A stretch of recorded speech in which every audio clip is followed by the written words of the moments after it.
imagination.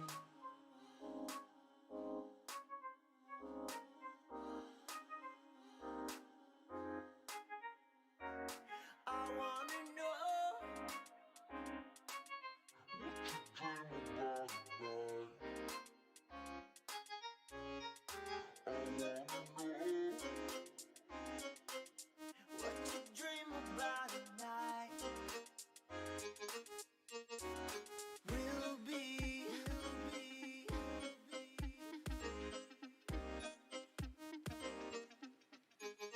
in my imagination.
chance, in a trance, painted red, what a romance. Take a chance, one glance, painted blue, end up with a rain dance. Just a bit stronger, an honor and a monster. Yeah, I gotta say I want this longer. Can't find this anywhere, constant calm inside, yeah. Waves above stand by, yeah. Feeling calm inside, yeah. Won't find this anywhere, constant calm inside, yeah. Waves above stand by, yeah. Feeling calm inside, yeah. Can't find this anywhere. Yeah, I want this longer. Won't find this anywhere.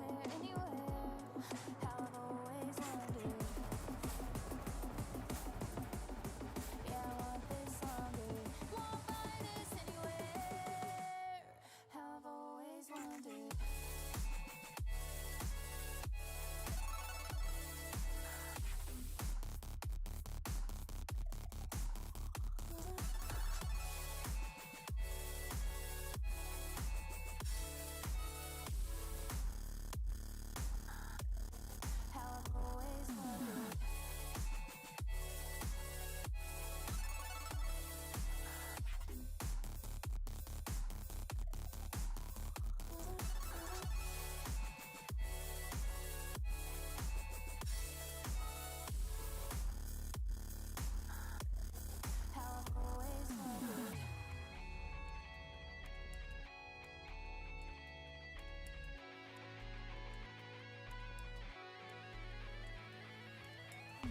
Took a chance, in a trance, painted red, where's the romance? Took a chance, one glance, painted blue, ended on a rain dance. Now a bit stronger, not alone with the monster. Yeah, I gotta say I want this summer. Can't find this anywhere, constant calm inside, yeah. Waves above stand by, yeah. Feeling calm inside, yeah. As I punch the microphone. Hello, everybody. Hey, Spencer. How's it going, man? I have an idea to bounce off you when you start your stream. Boom. Here we are. How's everybody doing today? Woo, boy. What a day it's been already. My God.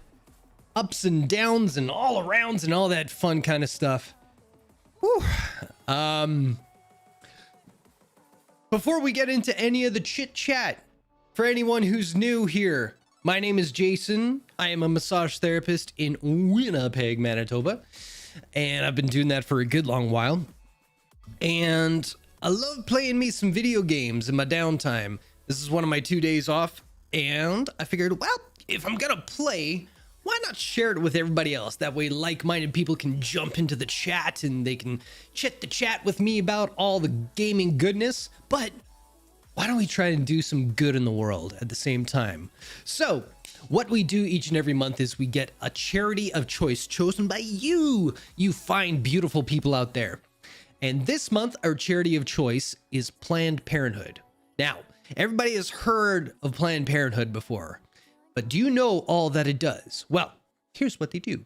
Planned Parenthood is a trusted healthcare provider, an informed educator, a passionate advocate, and a global partner helping similar organizations around the world. Planned Parenthood delivers vital reproductive health care, sex education, and information to millions of women, men, and young people worldwide. Now, in recent weeks, we've heard some shenanigans going down in a little place called... How do I do pig Latin again? Existe. And they have lost their collective minds. Well, at least their representatives have. And there are some very strange laws that are very archaic happening down there. So Planned Parenthood is a good resource to donate to counterbalance that awfulness going on there and let people know that there are resources out there to help them should they need it, where Texas is... Whoops. I said the actual name. Texas is dropping the ball. So if you feel like donating to this wonderful cause, you can. If you click on the About section in my Twitch page there, it gets you all the links to the donation page that I've set up. If you follow me on any of the social medias, Instagram, Twitter, Facebook, TikTok, Yes, I still have a TikTok somehow. You'll find the links there too in my bios. And yeah, every dollar donated up to the first $100, I will be matching at the end of the month. And yeah, thank you for any and all donations. Also, the lovely music that we are listening to at the top of the show every week is provided by Bass Rebels. They have a bunch of playlists on Spotify, YouTube, all those kind of things that they collect a whole bunch of royalty-free music that streamers and content creators can use in the background of their videos and everything, so that you have some groovy music for all of you lovely folks to listen to. It's amazing. So go over to Spotify, go over to YouTube, give them a like, give them a follow, all that fun stuff. And thank you, Bass Rebels, for always kicking the jams. Well, with the announcements out of the way, good Lord. This day, you guys, holy. It started off wonderful with some good news that I financially, I was able to pay off my car. I had a good 2 years left of payments to do on that sucker, and things just kind of turned my way all of a sudden, and I could afford to do it, so it's done. That's a good feeling. Like, as an adult, to have whatever debt you have paid off, extremely satisfying. You feel like you just leveled up like 25 levels, you know, it's a good feeling. But when I went there, there was a little snafu where I was like, oh, I'll just pay with my bank card or I'll pay with my Visa. And apparently there's limits on bank machines and all that kind of stuff. So the dude said just, oh yeah, just Andrew, thank you. By the way, I will shout out you. Thank you very much. If you ever watch this, you're the man. Everybody go see Andrew at Crown Toyota in Winnipeg. Grab a car. He's the coolest. All right.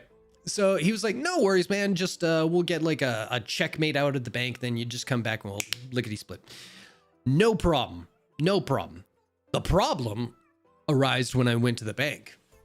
The bank tellers, everybody at my bank, amazing people, super friendly, super like knowledgeable, excellent. But there was a 65 plus gentleman, a white gentleman, the male version of Karen's, okay? And he was talking to the lovely lady who was behind the counter at the bank. Pardon me. And I could understand his issue because he was screaming it at the top of his lungs to this poor woman. And he was saying that he just went to the ATM 2 feet over and he wanted to take out $100. And the machine spit out 4 20s, a 10, and 2 5s. And he wanted all 20s. And how dare they not help him in this situation? Like, I try to be a nice person and have nice thoughts. It takes work, people. It's not a natural thing for anybody. You gotta put effort into it. But this guy had drop kick me written all over his face, and I so wanted to accommodate him. Oh, because even though this guy was like having a conniption fit of the elderly persuasion, like the girl that was helping him still kept her composure, still was like super pleasant about the whole thing. So finally he buggers off and I got all my stuff done. But thankfully, this was the light at the end of the tunnel for me. Thankfully, this bank is like a hop, skip, and a jump away from where I actually work. So I thought, that girl had to put up with this BS. Lord knows like how much BS she puts up with in a single day. All right. So I hopped over to work and we sell these little baggies of like bath salts. You put them in the water, you soak in there and just, you feel great afterwards. And so I hopped over to work. I grabbed one of the baggies, told the reception, like, I'll pay for this later. Went back to the bank and that poor teller, I was dealing with somebody else entirely who was an amazing person as well. But I went back and luckily the girl was still at the counter. So I go up there and I say, hi, and got the mask and the shades on. And she's like, oh, hello, sir. How can I help you? I'm like, hey, so I was here while you were dealing with some jackass about like 20s and 5s and 10s and all that kind of stuff. And she's like, oh, yeah, I'm so sorry. She was apologizing to me as if he was bothering me, and that's what she was worried about. Like, the girl is obviously a gem, okay? So I say to her, like, you know what? It's just, I don't like seeing nice people get crapped on. So you don't deserve that. That guy's a jerk. So I gave her the bath salts and I was like, here, take this home. You put it in your bath, wash that douchebag away kind of thing. And yeah, chin up, you know. She was, you know, she appreciated that, but it's, don't be a jerk is the message. Like, it takes so little effort to be nice in this world. It takes a colossal amount of effort just to be a douchebag, you know? And to feel like you're entitled to something because, oh, it's not exactly the way you envisioned it in your head. You still get what you wanted, but it's not exactly the way. It's like people who cut across 3 lanes of traffic because they prefer to turn down this road as opposed to like doing a U-turn and just like, I like doing it this way. So my day was great. I felt like I did an adult achievement kind of thing. But then this guy, it's something that's just festered in my brain. Like, oh. So anyway, yeah, that's what's been on my brain ever since I sat down to start the stream up. God. Anyway, that's neither here nor there. Let's talk about some other good things. So I got an assortment of funds to pay off my car, which is great. But I'm still, some of you know, like I'm in the transition of like, I just moved into this amazing place. It's gorgeous. I still haven't sold my other place though. So it's a little bit of stress on my mind. And it's to the point where it's not breaking the bank or anything, but it's still like I'm tossing money at something that I am not using. And so that just kind of bums me out. And me being the type of person I am when it comes to like financials and all that kind of stuff, I overstress and I overthink and I oversave. So by no means do I have to pinch pennies, but I'm still pinching pennies because that's like what I do. It's like, you never know. We just went through a pandemic and we had to shut down. I mean, I could coast for a 2-year period on what I have in the bank, but I mean, like, you never know. That could like, you know, and so that's just my dumb brain. But so I had this string of funds come my way. And good on you. We need more Jason in the world. I mean, well, here's something I could say to that. That's very nice for you to say, but it took a lot of mistakes on my part to learn how to be this person, you know? Nobody just wakes up and just becomes Mother Teresa. Even Mother Teresa was like, on occasion, she'd be like, hey, you're a jerk, you know? And then she'd turn around, maybe I shouldn't call people jerks. I'm going to stop doing that. You know, everybody has that moment. I'm sure. I mean, I think Robin Williams said it. He's like, at some point, Gandhi was a real jerk. And, you know, eventually he became, you know, the Gandhi that we knew. By no means am I Gandhi.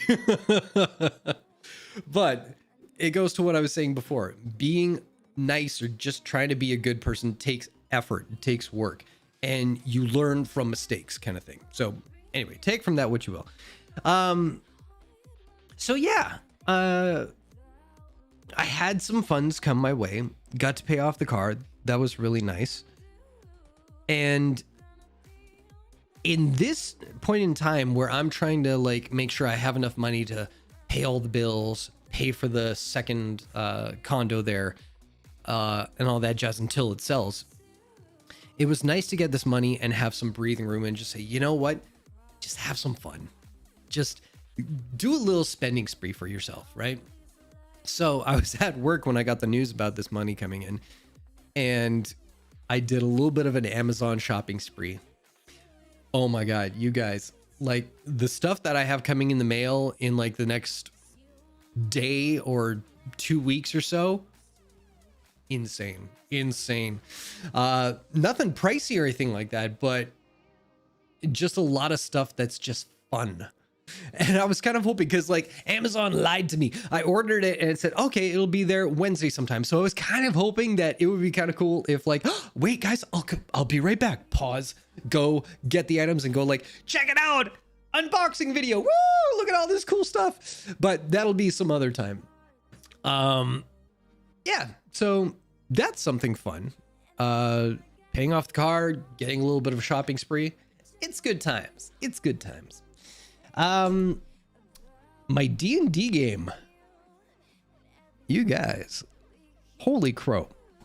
So I'm going to probably gush about this group every chance I get because they are fantastic human beings. I get more and more hyped every time we play.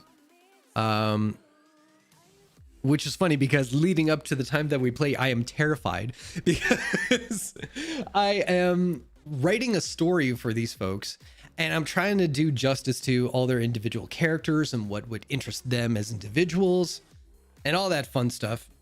But you never know, because you could write something and they could go, that's okay, I guess, you know, but so far it has been stellar. Case in point, this last game that we had on Sunday. The previous one was all action and scary and all this kind of stuff. And I had them at the edge of their seats the whole time, you know, and I was having fun with the voices and blah, blah, blah, blah, blah. And so this last session that we had, it was the come back down to earth kind of thing. They handed in their assignment, so to speak. They got their rewards, all that fun stuff. And it was just kind of checking in with the characters. So I thought, oh man, this is so low key. Not a lot of action is going to be happening here. I wonder if they're going to like this or not. The fun thing that I keep forgetting is that this particular group is so into the role-playing aspect of it. They want to connect with characters. They want to connect with each other. They want to play out scenarios, you know, not necessarily fight. And that's an aspect of D&D I think a lot of other dungeon masters or players forget. It's not all about the combat. This is a tabletop role-playing game. And so it's funny, not a lot of players remember each and every battle that they go through. They remember key moments that are specific to them. If it's in battle, it's a moment where they lucked out, or they skirted by the edge of their teeth, or they almost died, but somebody saved them. It's some sort of meaningful interaction. It's not just, oh, we went to a castle and we fought this thing. That's never the thing. And more often than not, it's never the battle that they remember. It's some interaction that they had with each other around a campfire while they were waiting to go on to the battle kind of thing. It's some sort of NPC interaction. It's some sort of conversation that they had, something that rubbed them the wrong way, something that made them feel proud, you know? And so that's pretty much what our last session was just interacting with NPCs, interacting with each other, giving little nods to certain things. And man, was that a great game. It was just fantastic. And the hard thing being the guy who's kind of running or steering the ship, the ship. I'm steering the ship a little bit. The person who's kind of steering the story, we'll say, it's a little frightening because I keep setting the bar higher and higher for myself. I'm like, oh God, how do I top this? How do I keep them interested? Oh God, I got to come up with something else. But it's so fun because in those moments, I find out how creative my brain can be. And that's as much a joy for me coming up with it as it is to like share it with people who it's written for. And yeah, I never knew I needed that kind of outlet until I had this opportunity. And to have to share it with 4 fantastic human beings who they compliment, not like with like, hey, you're doing a good job, but like their personalities, they all complement each other. And because of our similar interests, it complements the game so well. And I just couldn't have asked for a better group to like get my feet wet with this kind of thing. Anyway, I could gush on and on about them for hours, and probably one of these days we'll just do a just chatting video, and that's probably all I will do is just gush about D&D. But before I got off into that rant, what I really wanted to say to everybody was that because of everything that we have going on with this group and how much we desperately feel like we are being greedy and not sharing it with the world, if you guys want, there is a Twitter page for our group now. We found out that the group in game, they're called the Oddities. The TheOddities, and you can find them on Twitter at the Oddities D&D, all one word. I'll spell it for you again. At THE the ODDITIES Oddities DND D letter N D. So if you guys want, you can, well, here, let me do this real quick. Let me do the ding. So if you're in the Twitch chat, I'm just going to type it out here for you guys. That way, anybody who wants to, they can check it out. Jeez, I can't spell. There we go. There. Skadoosh. Oh, that didn't skadoosh. Skadoosh, man. There, skadoosh. All right, so that in the Twitch channel there is the handle for our Twitter page.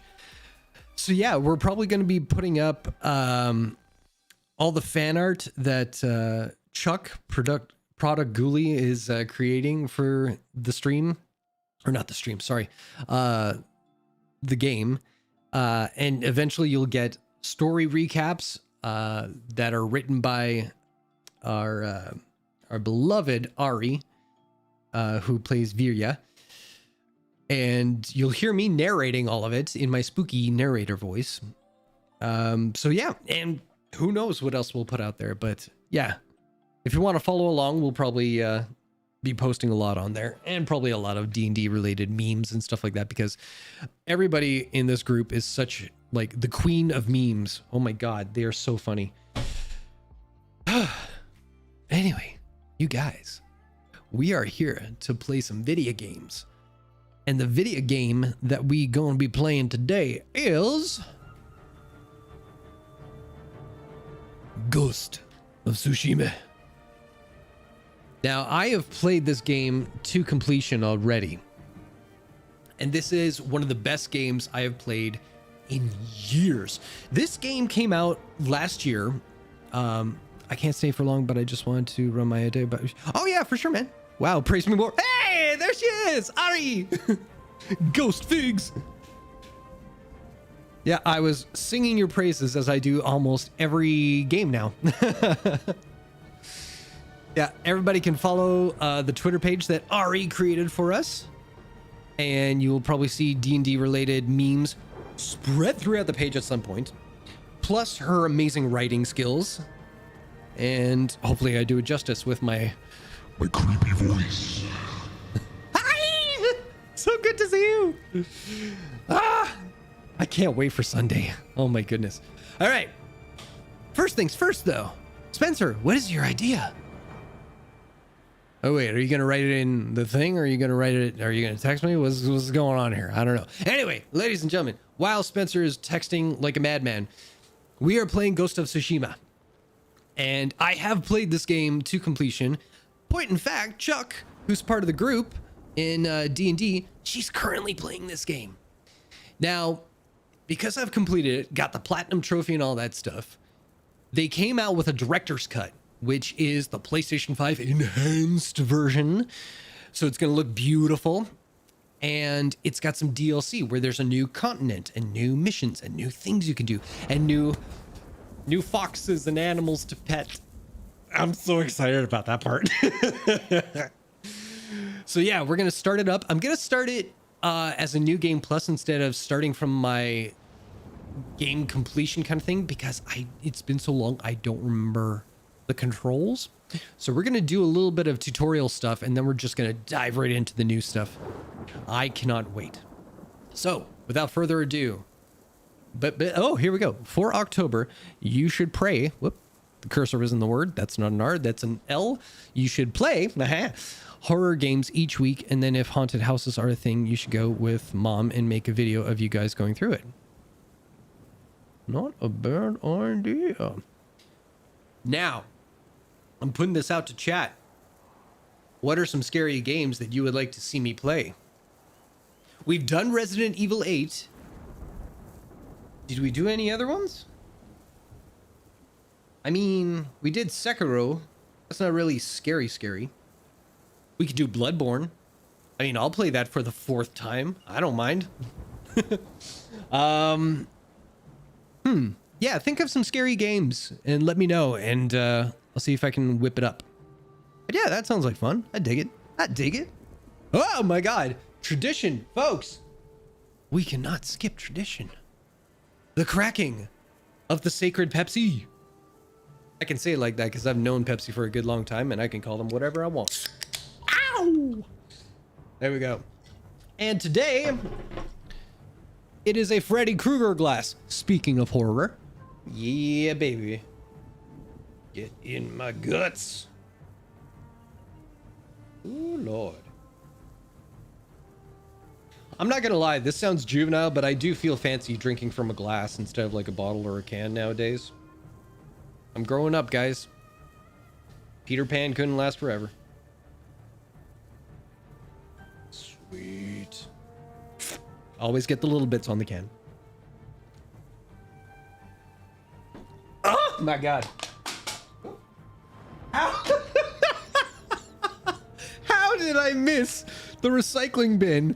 That is like an inch away from where I just naturally drop my hand. But no, I go to chuck it in like a basketball player that I have never been. And I miss it completely and it lands on my floor. That's why I play the video games, guys. I was never an athlete. Good God. Have I ever played Phasmophobia? No, I've heard of that though. That's fun. A 4-player co-op ghost hunting game. Ooh, you are scratching an itch like you have no idea, Ghost Figs. Oh my god. Games like Amnesia are always good. That's true. That game looks kind of dated now though. And I think everybody's kind of seen it to death. But Spencer, Ghost Figs has a good idea here. This could be cool. If you don't know Phasmophobia, Spencer, go online and check out even a game trailer or just somebody playing like for 10-15 minutes or whatever. That game looks dope. Yeah, that could be a really good idea. Writing it down. Writing it down.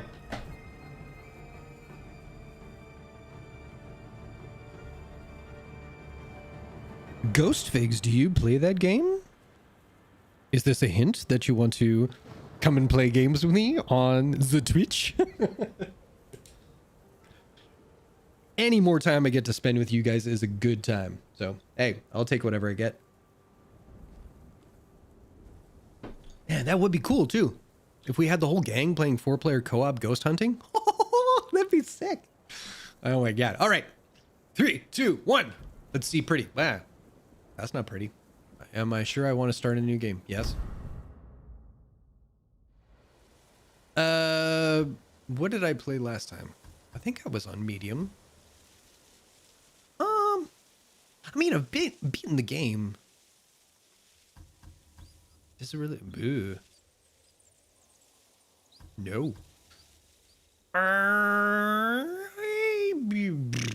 Sure. English dialogue with English subtitles. Samurai cinema. Oh yeah, that's something about the. Look at this, Kurosawa mode. One of my all-time favorite movies, I'll let you guys know, is The Seven Samurai by Akira Kurosawa. So much so. I got the tattoo of the 7 on my leg. Absolutely love that movie. So the appeal of playing a video game where it simulates that kind of style. But as cool as this is, people have put so much love and energy into the color palette of this game. It would be a shame for you people not to see or hear that epicness, but not be able to see the color palette between the leaves falling off the trees in fall and the cherry blossoms and all this, the grass, and this game is one of the most gorgeous games ever created. And I'm not blowing smoke up its butthole. It's a fact. So I would love, this is the other thing that they did. They went back and they looked at the mouth movements for their character models, and they fixed it so that if you choose Samurai Cinema, the Japanese dialogue matches their lip movements now, where before it was the English speaking characters and then it was just overdubbed. So that's a lot of work. I think I'm going to go with English dialogue and subtitles because I know a lot of the voice actors in the game and the character models, and I love their work. So I want to support that.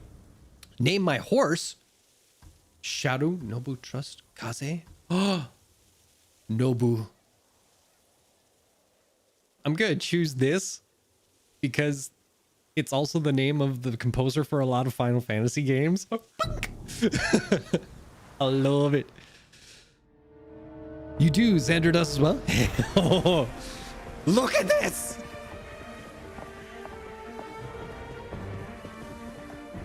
Look how pretty.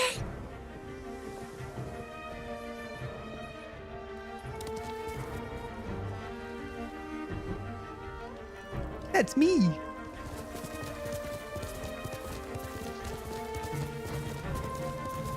Oh. The controller, it's got like vibration going across for every foot punch. Punch, I just read the name. Oh my god! Oh, it's so good to be back in this game! Look at me!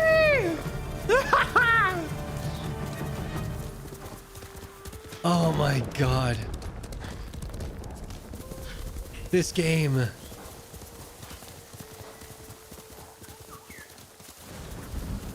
Oh yeah. Okay, so this game, yo. I do, Xander does as well.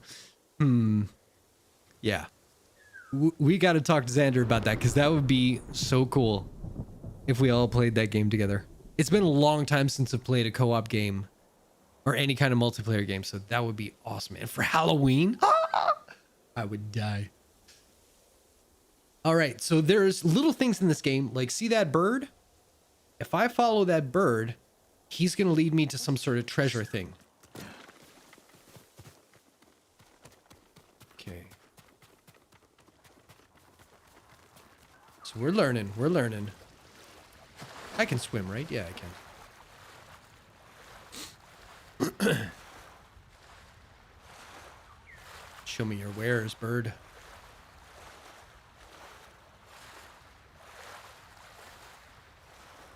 I'm down. Excellent.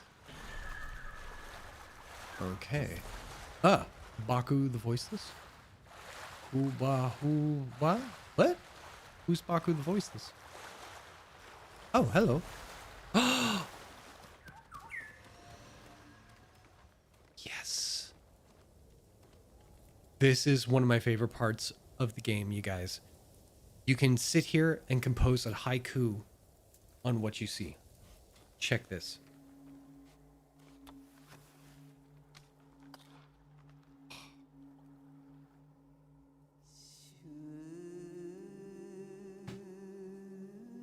How pretty is this freaking game, man? This is what makes me so sad about Twitch streaming right now. Like I'm seeing right here, it looks pretty, but the resolution you guys are seeing is 720p. I have a 4K monitor. I can see every single leaf on those trees in the background there. I can see the mist, like the particles of the mist. Oh, God. I thought this game couldn't get any prettier. Okay, so we have options. So you can look here, wherever there's a circle. This is what's going to compose your haiku. A world's reflection. Calm waters, calm mind.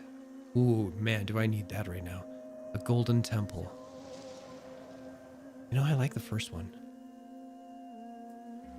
A world's reflection. Ooh, duck. Submerged deep in nature's shadow. Oh, I like that one. Growth that shelters all it sees. Darkness fades in brilliant light. That kind of hits home today.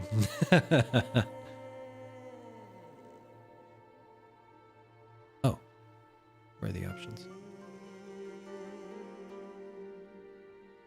Where does it? Oh, boom, boom, boom. Okay. We rise together. Wow. Even ever unbending. Sturdy do we stand. I like the first one.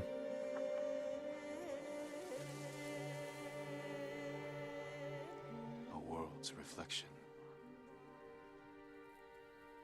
Darkness fades in brilliant light. We rise together.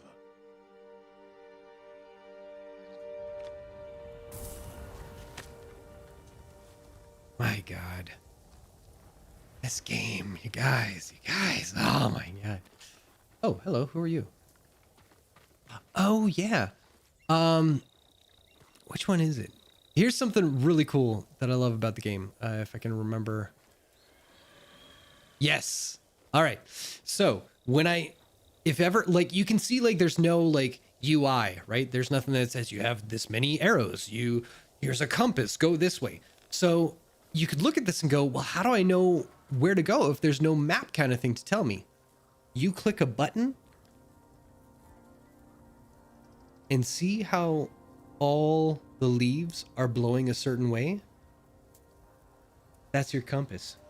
You literally follow the direction of the wind to tell you where to go. If that's not game design mastery, like, good Lord. Whoa. What? That dude has 3 faces. What up, home slice? R2?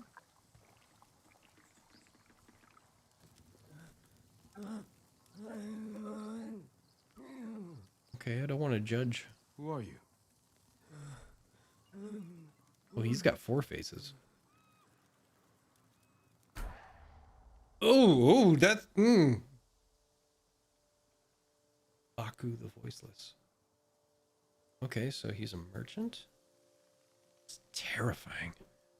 It's like Not the Brave, but worse. Not the Brave is great. Who am I kidding? That's so cool. I know this game, and it has so many things. Like, I know I said it at the top of the show, but there you will find as you're going along, there will be foxes that kind of go by, and they will take you to like hidden caches. And then once you're done, you can pet the foxes. I'm so excited for that.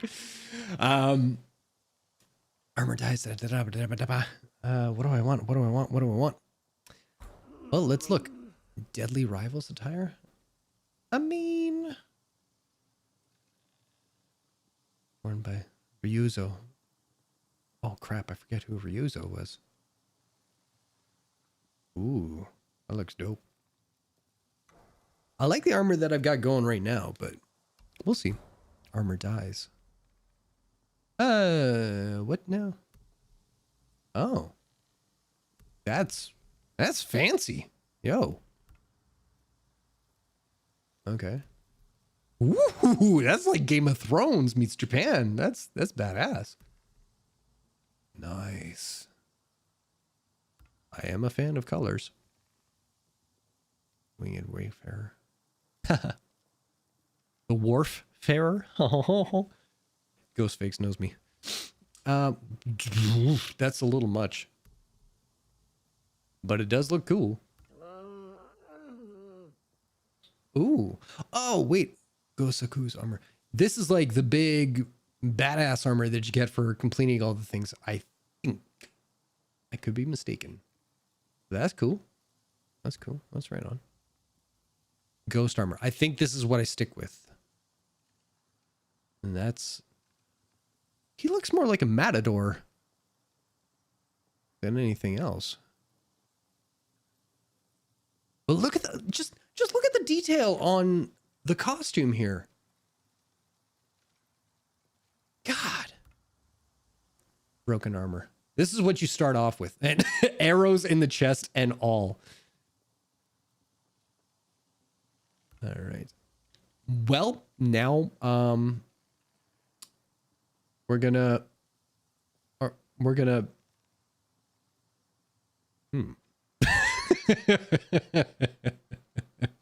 ladies. Jin is a very handsome man. Oh, wow. Oh, this is giving me like Shang-Chi vibes right here. Shang-Chi being Chinese and this is Japanese, but you know, same thing. Not the same thing at all. Not the same thing at all. What was I saying? I think it's the dragon. The dragon on the chest piece there. For anyone who hasn't seen Shang-Chi, you're in for a good time. All right. So that's armor dies. What are charms? I forget. All combat is much bloodier. Yes, please. Successful enemy attacks. Wait, what? Successful enemy attacks kill you. Iron Will is disabled. Oh, that's a bad thing. I get it. Curse. You will never gain resource. No. What? Why would I want any of this? Actions that use yourself cost twice as much. Oh, is this just like, hey, if you're not feeling it's difficult enough. Charm of steadfast. Greatly increases the length of time you can use the Way of Flame. Good to know if I can remember what that is. When performing Iron Will, wind gusts and hornets will distract. Oh, right. If I sneak up on a Mongol dog, you can pet it. The dog will then become your ally. I love that. Because this is definitely one of the games where the enemies, they have guard dogs and everything, and you have to kill the dogs. I freaking hate that. So if I can sneak up on a dog and make him my friend, we're working towards that. We're going to get that. Charm of Ghostly Fury. When you are damaged, your ghost kill streak loses 1 kill instead of resetting. You can kill one additional...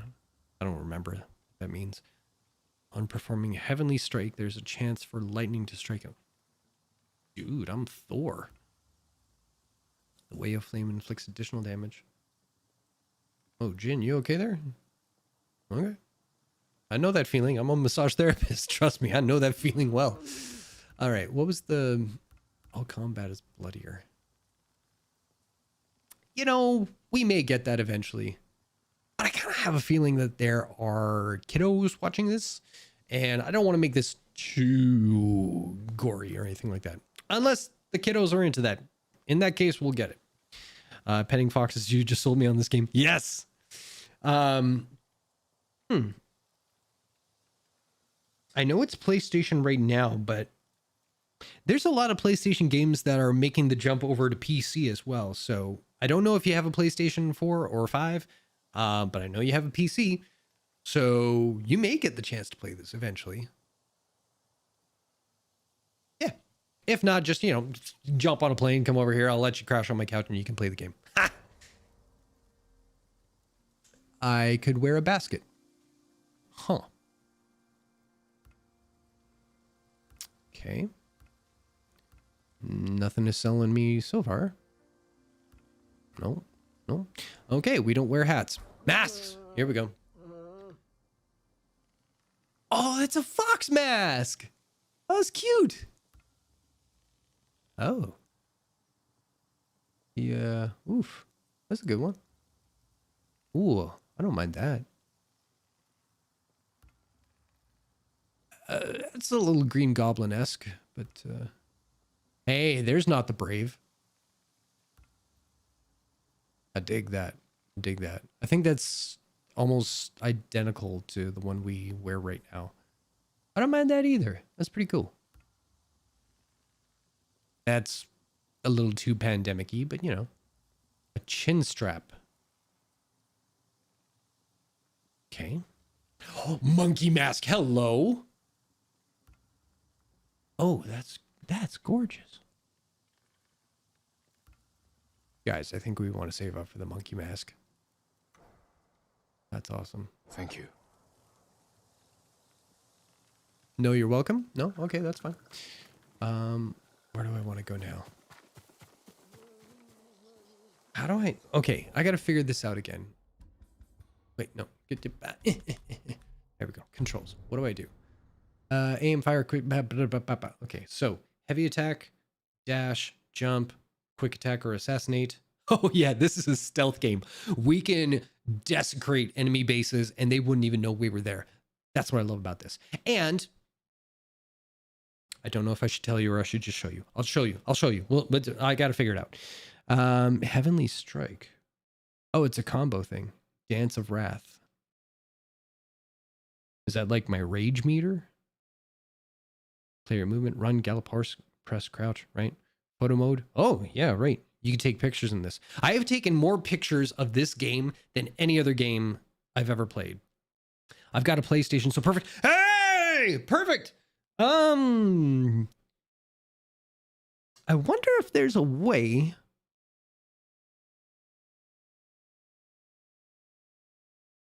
You know what? If you're bored, Ghost Figs, look up if there's a way that, you know, you can give your login information to somebody else and then that person on their console could play the downloaded games that you have, you know, and I'm just saying. But, yeah, because that would be cool. Because I encourage everybody to play good games, and this is definitely one of them. Standoff, cool. Call my horse, yeah. Aim, foul. Oh, there we go. So I swipe. Focused hearing. Okay. So, if I'm crouched, crouch, press this. It's like detective mode. There's a dude there. Okay. Okay. So. Oh, no. Put that away. Oh my god, I'm playing a flute.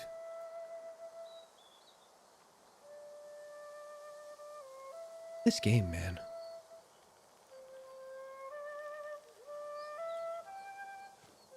Oh man, I can walk and play. Can I run and play? Can I kid and play? That's such a lame joke. Pick the flowers. Oh, wait, I don't have a destination in mind. Okay, hello. All right. So these are 2 character story things that we can follow up on.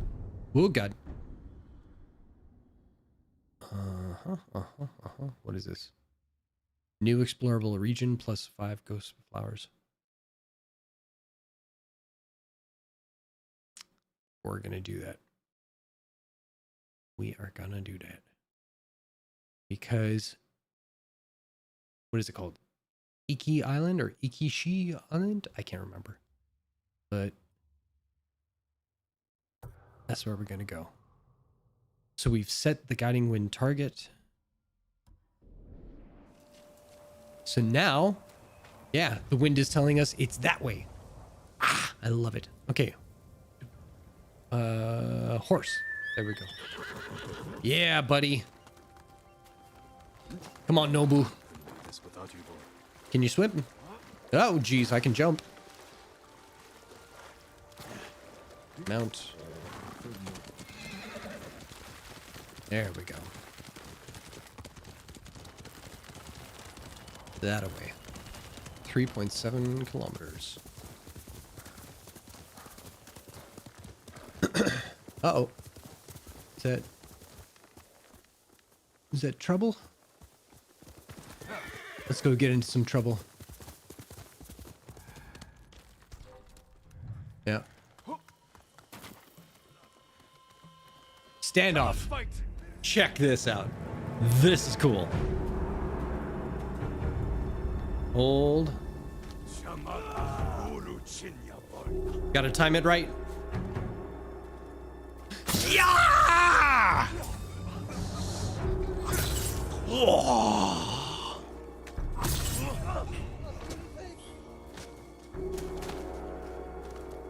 Come on, Mr. Men. God, I love this.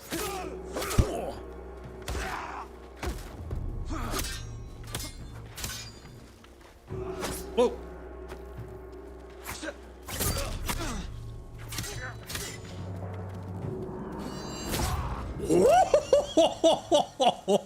I bisected that dude.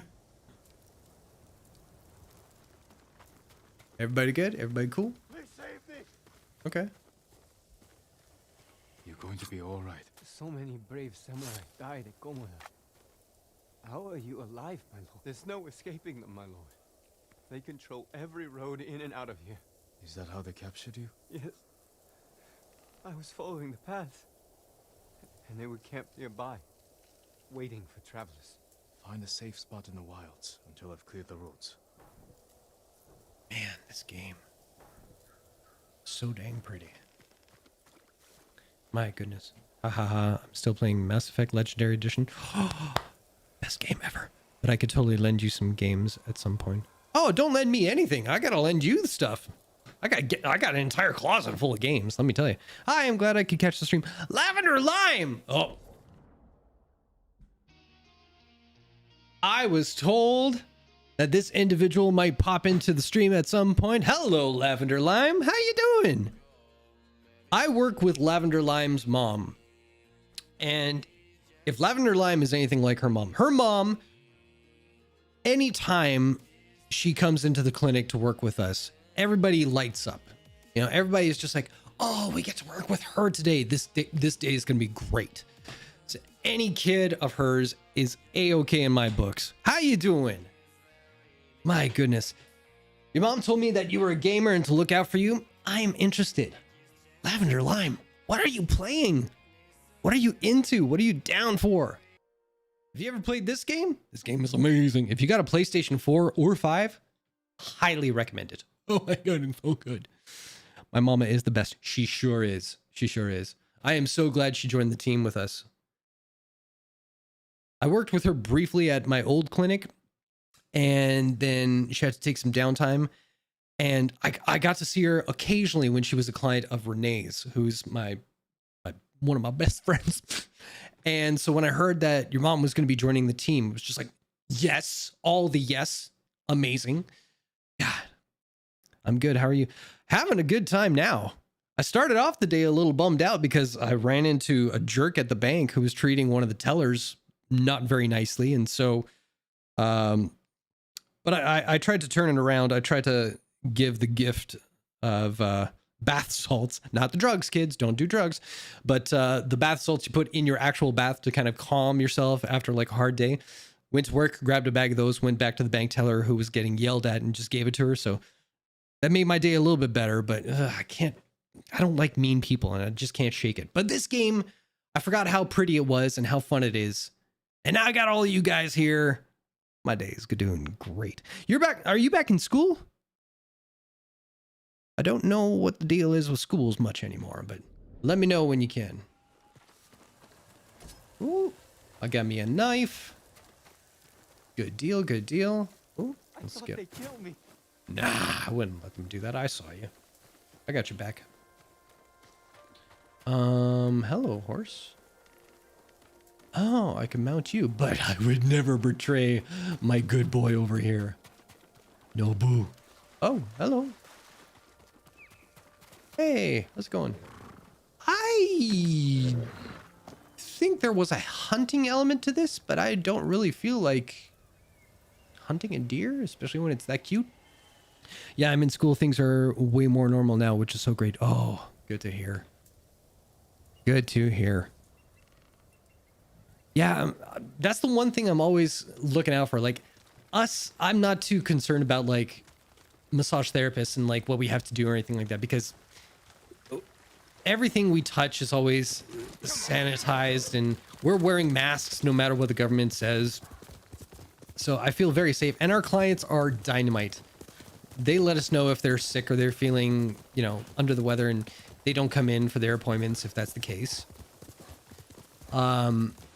But yeah, the schools, man, I have clients that are, wait, where am I going? I got to go that way. Okay. The wind is telling me this way. Oh, bamboo. I can't remember if I could cut the bamboo or not. Oh, there is certain bamboo that if I come across it, I can grab it and it makes the bamboo kind of sound.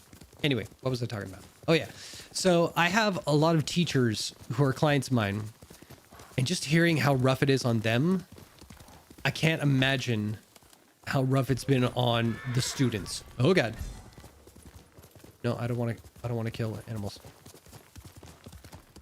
So to hear that it's somewhat normal, I'm very, very happy to hear that. Oh.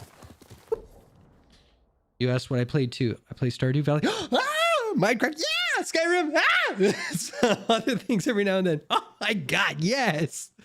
Stardew. You want to hear a story? Okay.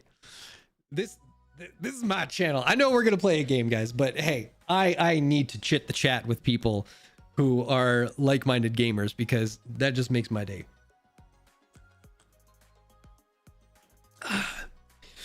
Don't do drugs, kids, but drink all the Pepsi in the world. All right. Stardew Valley. Stardew Valley was the very first game I played on this stream. Point in fact, Stardew Valley was a game that made me realize that games transcend just the activity itself. When that game came around for me, the first time I ever played it was when Donald Trump got elected president. And when that happened, I spiraled. Like, I was so down in the dumps because that was essentially like Darth Vader rising to power. It was just, my brain couldn't wrap my head around like the idea that bad guys just won. And so I was bummed out for a good long while. I played Stardew Valley, and that game reminded me that there is still a lot of good in the world. Connecting with people, making friendships, all that stuff. It was just, I couldn't thank that game enough. Played it to completion 3 times since then. And on stream, we got all but one of the trophies. There's that, you know, in the game, there's the arcade game where you can like just shoot little guys and it's like a twin stick shooter kind of thing. I have to beat that game without dying once, or no, without getting hit. And if I get that trophy, I got the platinum trophy for the whole game. Everything else I got. Love that game so much. Who's your favorite character? That game is so peaceful to me. I play it when I'm down too. Oh, it is such like soup for the soul. It's good soup. My favorite character. Man, oh man. Well, here's the strange thing. The first time I played the game, I fell head over heels for Leia, who was the artist in the woods just south of your farm. And so I ended up marrying her the first time.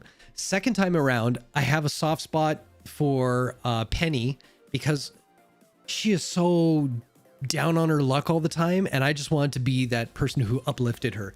So I married her the second time. But it was so weird when I played it on stream and I had my choice of everybody. I can marry anybody. So many people, so many unbelievably cool characters. And I felt like it would be cheating on my first wife. So I married Leia again. It felt so wrong. And it's the same thing. Man, Ghost Figs, it's the same thing with Mass Effect. Like, I've played the game so many times. The first time I played it, the first one, I got hooked up with Liara. The second game, she wasn't in it until the DLC came out. And then I played it. I'm like, oh God, you can spark a romance. But no, I romanced somebody else. I romanced Tally. I romanced her best friend in the game. Oh, I'm that guy. And then I felt so guilty that I replayed the second game again so that I could have the romance with Liara once again, because I felt so guilty about it. And then, of course, multiple playthroughs later, like I got Tally and all that kind of stuff. But Stardew Valley, oh my God, I need to play. Well, no, I have played a female character.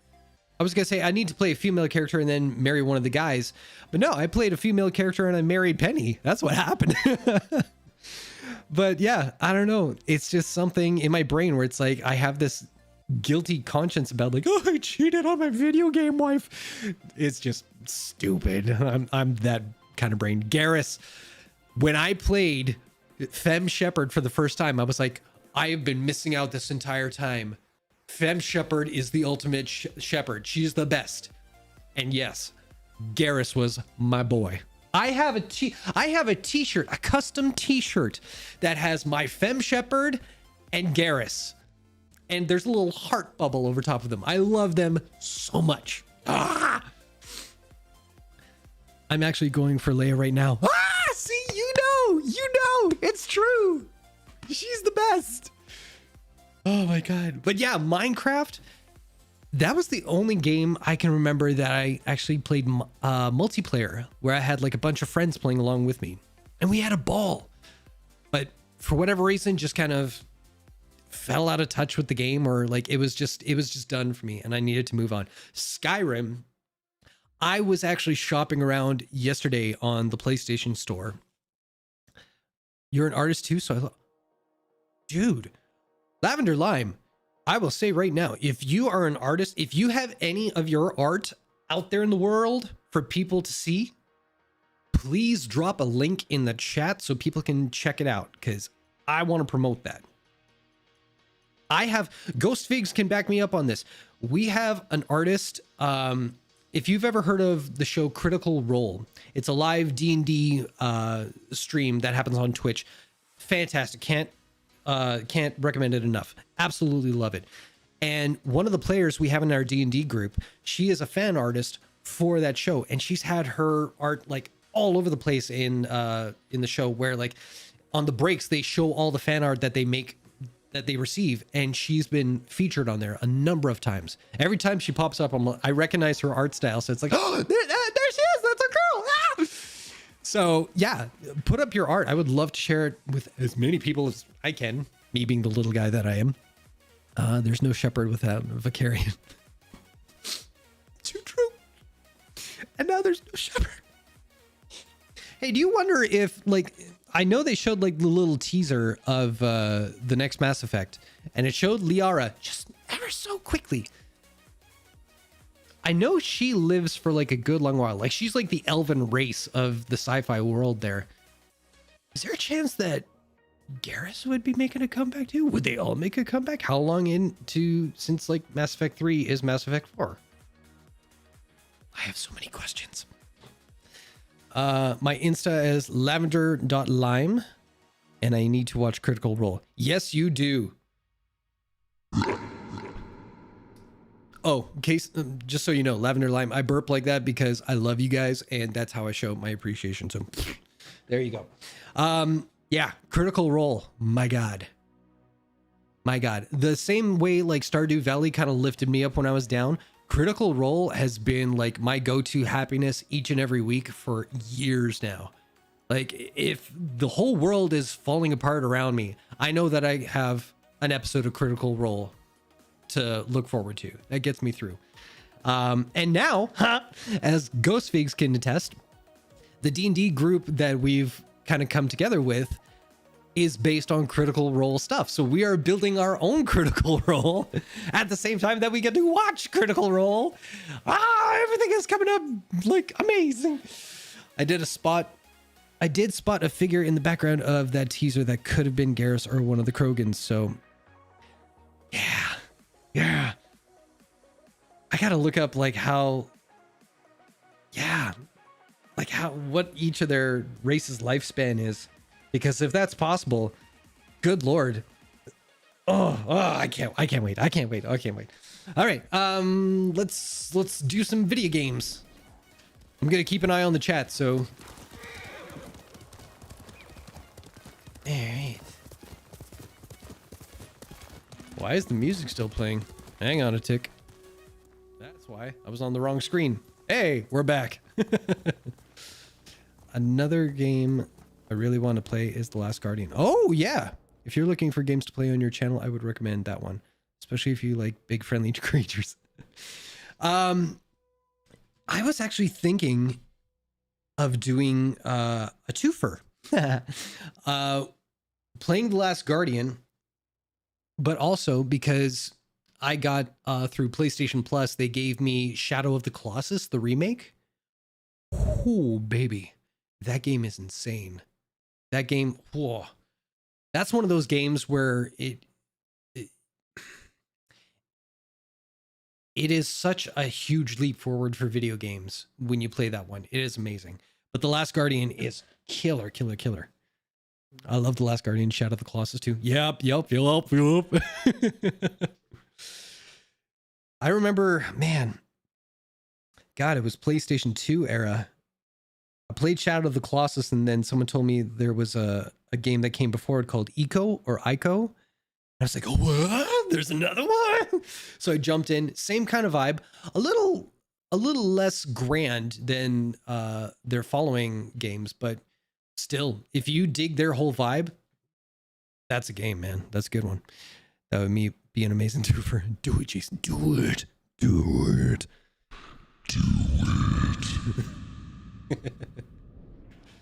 I'd do anything for you guys. You name it. Oh. Did I take... Oh, there we go. Yay!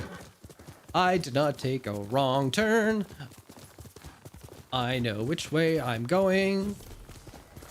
Survivor kit. What? Oh, cool. Hey, guys. What's up? Wait a minute. I'm not in my right gear. Where's my gear? Where's my gear, dude? Give me my stuff. What? Huh? What? Empty charm slot. Well, let's put a charm in there. Oh, yeah. That's right. This is all the upgrade stuff. Cool. Well, let's get our cool outfit going. What is that? Helmet slot? I don't think so. Ghost mask. Yes. Glowering. Do any of these... Executioner's penance. Oh, I get it. All right. That's pretty badass. Ooh, Sakai. Worn by the greatest samurai of the Sakai clan. Well, that's me. I'm the greatest warrior. So let's get that straight. Oh, that's badass. Right. Wolf of Tsushima. I do have a wolf mask. Nice. Just wondering if any of these... I like his lipstick. Give me like any kind of... Oh, we do have a monkey mask. What? You guys. That's cool. That's like some Persona 5 stuff there. Hero of Tsushima. Granted to Tsushima's mightiest defenders. That's me. Oh, that's weird. Okay, let's make a decision here. Samurai clan mask. That's cool. I think I want the monkey one though. Yeah. Sweet. I'm a monkey. All right. Let's get some armor. View upgrades. Reduces all damage by a major amount. Colossal increase to health. Taking damage grants 45% resolve. I mean, I don't mind that. Oh, I don't have it. I have that. Don't have that. Okay. Broken armor. Let's go with a look first. Ooh, Ronin attire. What are you? Hello. Okay, so don't have that. I have this. Reduces enemy detection speed by 20%. Major increase to melee damage. Heck yeah. After leaving pampas grass while crouched, enemies will be significantly slower to detect you. I dig that. Gosaku's armor. That's so pretty. That's real pretty. Sakai clan. Oh, oh man. Ghost armor. Hey. I think this is the one we want.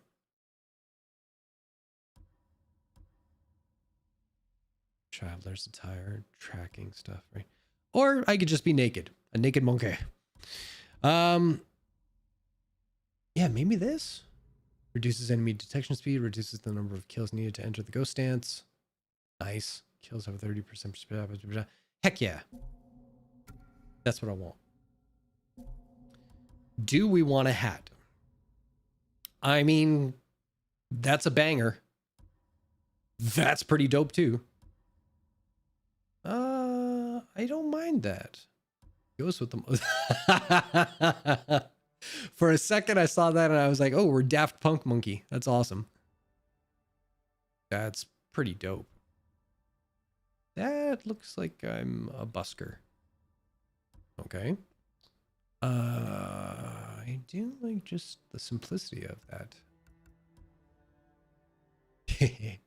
I like that you can't see his eyes. It's like a very Clint Eastwood kind of thing. That's ridiculous. Yeah. Yeah. I don't mind that. Right. Ooh. That's very Seven Samurai. That looks like my tattoos. I think we've got it. But we're just gonna go through them. What in the what?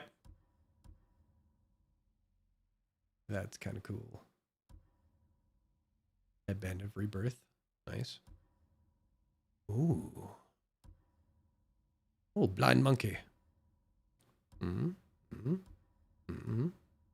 That's cool. Oh. It looks more Mongol. Oh, it is Mongolian. I didn't read it. I just thought it looked Mongolian. Okay. Whoop. Well, you know, where's the one that looks like my tattoo? Yeah, there. Yeah, we're gonna do that. No idea if that gives me any kind of bonuses or anything like that, but what are you gonna do? Oh, go back. There we go. There you go. Okay, so we do have, we got that. Let's get some of these. Moderate bonus damage. Is there a way that I can tell if something's better or worse? God, I got a lot of these. I mean, I did finish the game, but geez, these are huge. Okay. Sticky bombs, no. Smoke bomb, no. 2 additional kunai. Increases supplies. Gain from collecting. That wouldn't be bad. Wind chimes release poison vapors that kill. Assassinated enemies drop additional ammo or supplies. We'll take that.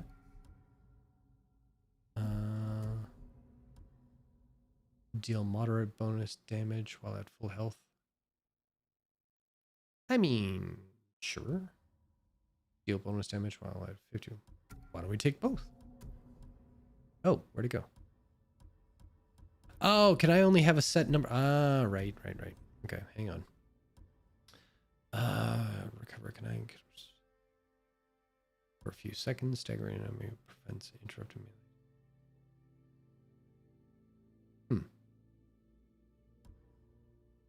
Staggered. This is like the most boring part of the game for a lot of people because there's not a lot of action going on, but I'll get through this. I promise. Staggered enemies have a 30% chance to be knocked down.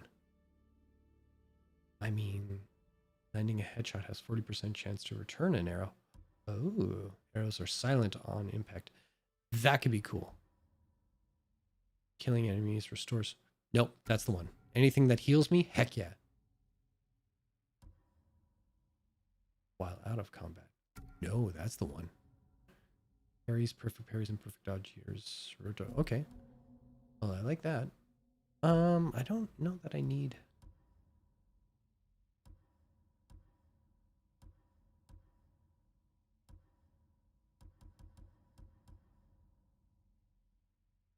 Main hidden when assassinating enemies from grass.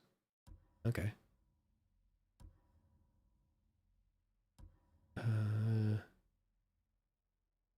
I like that because this sounds fun.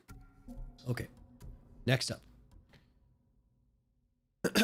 Moderate. Sure. Oh. Wait. Okay. Well, we'll do one of each of those, I guess. Ghost weapons deal 20% more damage. Oh, hello.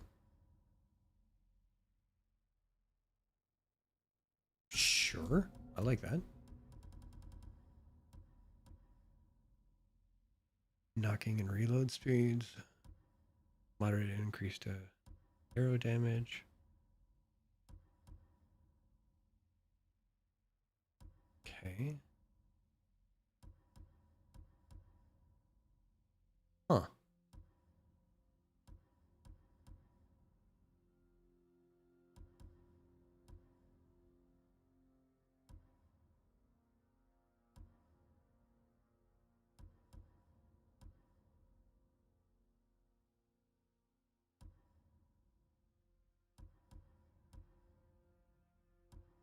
Oh my god, there is so much, you guys.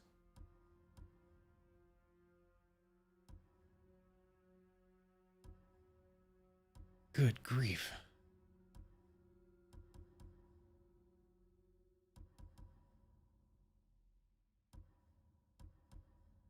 Okay. Where was it? Where was it? Reduces all damage by a major amount. Sure. I don't mind that. Okay. Next. No, we got you. Oh, that's all of them. Okay. Good. Woof. All right. Yes. Got that. And horse saddle. Oh, do we? Oh, let's give him. Oh, let's make you look pretty. Is there a green? Is there a green? Do I have a green? I don't have a green.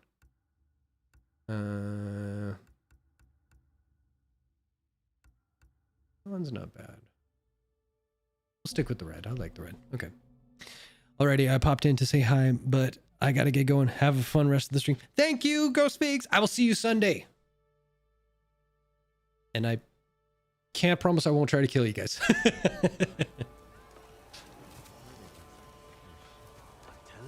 Hey, what up? Oh, yes. Can't wait. My mother believed Inari is my guardian. She saw a fox chasing fireflies outside our home the day I was born.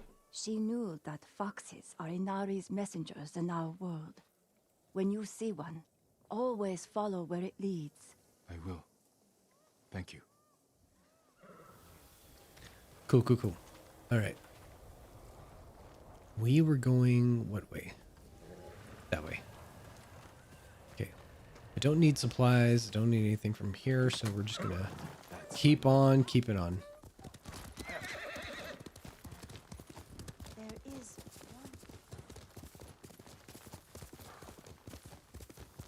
There we go.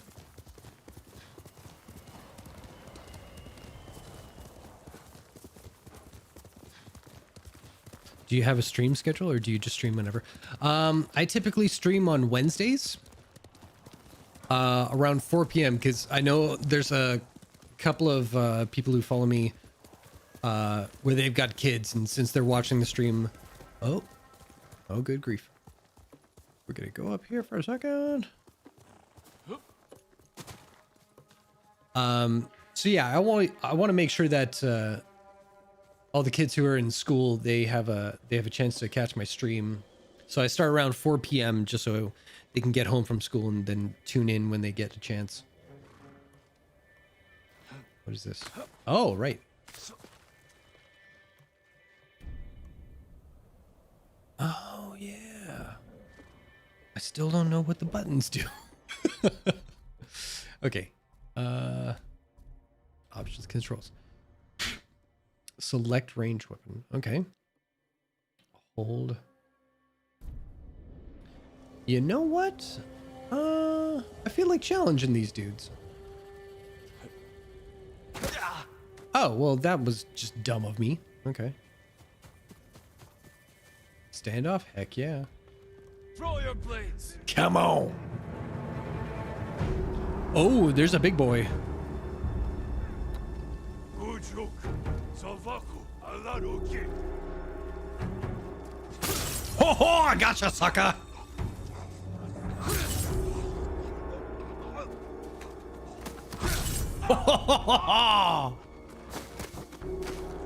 You want some of this?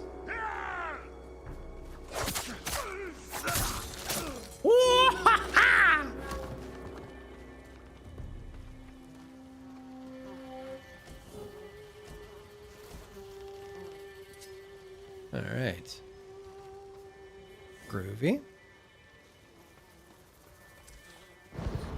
Do we want to try and do this? Can't just walk in.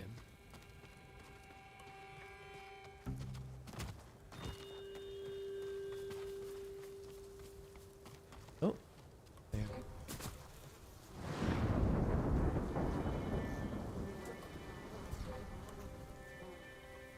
Don't look at me. You see nothing. How do I... Wait, there was a way... block standoff, call, horse heal, photo mode. Fire aim. Guiding wind gestures. Focus hearing. I was hoping there'd be a way where I can, like, attract them this way.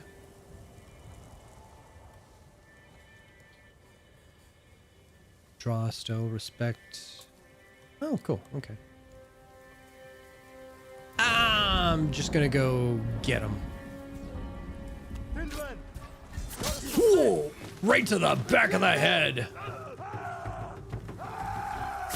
Oh, stabbed you in the guts. Oh, everybody dies.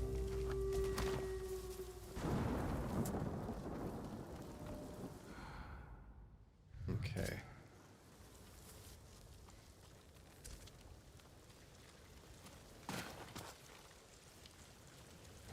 So Lavender Lime, you're into games. Are you thinking of doing streaming as well? I was curious, like, folks who watch Twitch, like, is there always the desire to eventually stream themselves, or if it's just kind of, because this is the thing with me, is like, I was perfectly content to just watch people on YouTube and check out streams and everything like that, especially, and this sounds so stupid, but especially for games that I am currently playing, because there's nothing better than watching someone, their personality, who you like to watch, like a Jacksepticeye or his girlfriend Gab Smolders. I really enjoy her stuff, and watch them play like The Last of Us. You've already played it, but you want to see their take on it and how it affects them, and see, you know, their opinion on it, their take on it. And then, yeah, I just thought, well, I mean, I'm watching them. I mean, maybe I can find some people and we can talk directly about it, you know, instead of just me going, yeah, I agree with that opinion. And that's it. Can I not get in here? Could have sworn there was like a wall jump kind of thing that I could do. Wait, let me check. No, that's not it. No, show me a map. Fort Bahama, right? What is this? Merchant shop. Oh yeah, that's where I was. Okay. You know, that was fun, but let's stay on task. Widowgast. Let's go. Wait, I could just call my horse, right? Oop, get out of this. And go. And away we go.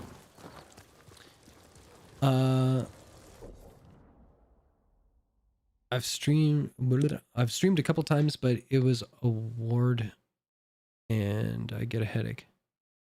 It was a ward? Awkward. And I get a headache. I think that's what you were saying. Awkward. Yeah. I'm thinking of making YouTube videos with friends, maybe. Then it's less stress because it's not live. True. I meant to say awkward.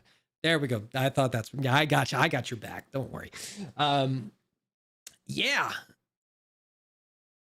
Also, you can call me Lav if that's easier. My username has a lot of syllables. Hey, it's all good. If I remember Lav, I will use it. If not, Lavender Lime, I am all good for that too, because I talk fast. You know what? I will tell you, my biggest fear about streaming was, and as you can see, I'm not good at this either right now, where I want to converse, but I can't play and converse and keep like the thoughts, you know what I mean? Because I can't multitask to save my life. So if I want to have an opinion or like say something or converse with someone, I typically have to stop the game, talk, and then I'll jump back into it. you know, so I don't lose my train of thought and I don't just blabber on. And that's the tough thing, is you don't want to just talk for the sake of talking, because people can see right through that, right? And it's very unnerving to kind of be yourself and converse as if you were just yourself. And you got to think like, I'm not putting on a show. I'm just trying to talk to people, and I'm not trying to portray something. I'm not trying to be somebody or a character or something like that.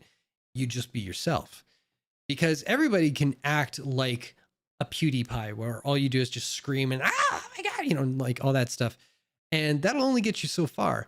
But then that just makes you come off like you're trying to be someone else.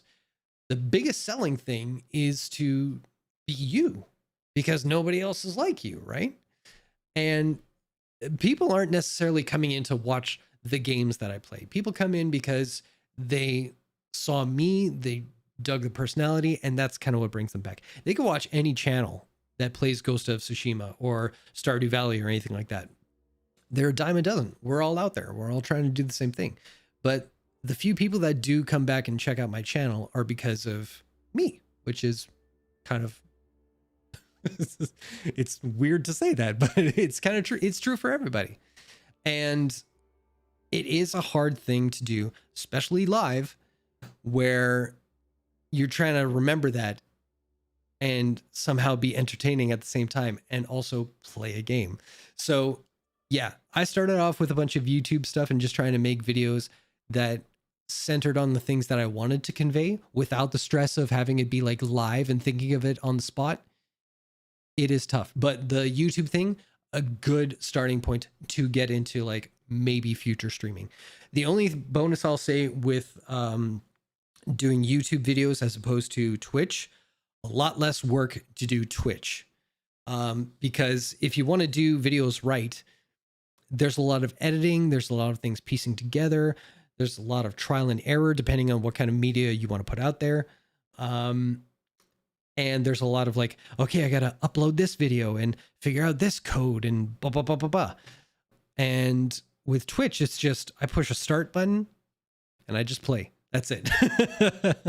But had I not done all the YouTube stuff before this, I probably would have struggled for a good long while. And I don't know that I would be this level of comfortable, which isn't completely comfortable, but it's a lot more comfortable.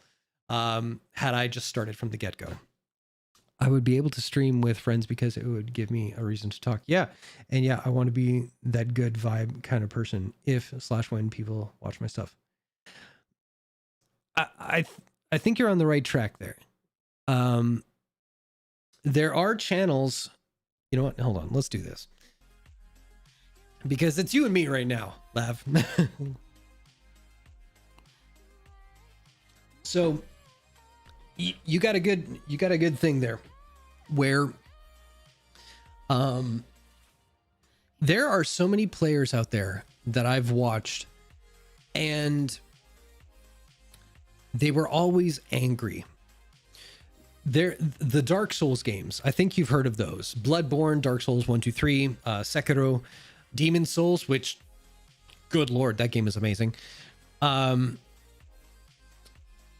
I loved watching people overcome that game because it is such a challenging game and you want to see people succeed. But the trouble with that game is that it also brings out a lot of frustrations. A lot of people who are easily stressed out to begin with, and then they play a stress-inducing game, and then you see the controllers and the F-bombs and all that kind of stuff. And as much as I want to see their gameplay, their personality was turning me off, you know? Because I don't like that in my life, personally, or, you know, outside. You know, surround yourself with the people you want to be around and or like, you know. So that's why it was very refreshing to watch people like Gab Smolders or Jacksepticeye, where there is that positivity to them, you know, where you want to put out like good vibes to the world and not contribute to like the frustration or something like that. It can be entertaining to see somebody just like lose their cool in a respectful way, but for the most part, yeah, I mean, it's why a lot of people gravitate towards Stardew Valley. You don't go watch a person streaming Stardew Valley to watch them rage quit. You know, it just doesn't happen. So yeah, and yeah, it's just a matter of like finding the people you like, seeing what it is about them that you like, and trying to incorporate that. But it's also funny because everyone you watch out there, you like them because of who they are, but you also like them because you see a little bit of yourself in them. So if you have the wherewithal to kind of look and say, oh, okay, I see the similarities of myself in this person, so I want to portray that. I want to have that in my stream. And I like this about them and how they do their creative side, so I want to incorporate that kind of thing as well. And eventually, when you go through it all, you kind of find like what your format is going to be. And then away to the races, you know? But yeah, I'll get off my little rant now and let's play some more video games. Starting to feel like Yoda.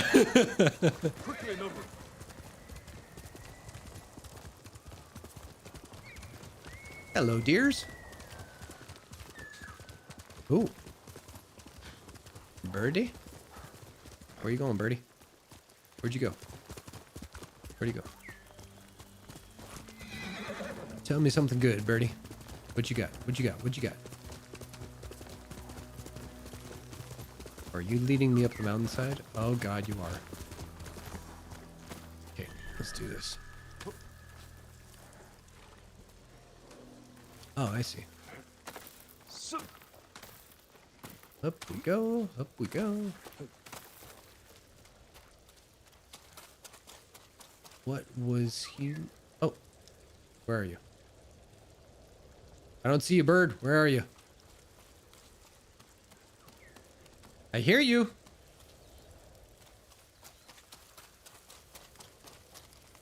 Gonna get up here. I'm gonna find out. Yeah, I can. Get up. Come on. Do the thing. Yeah. Ooh. Oh. Thank you, Birdie.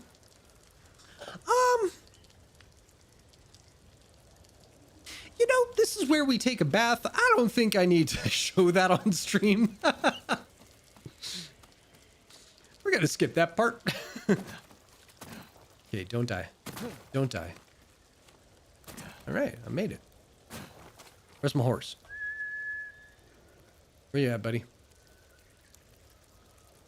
Can you come here?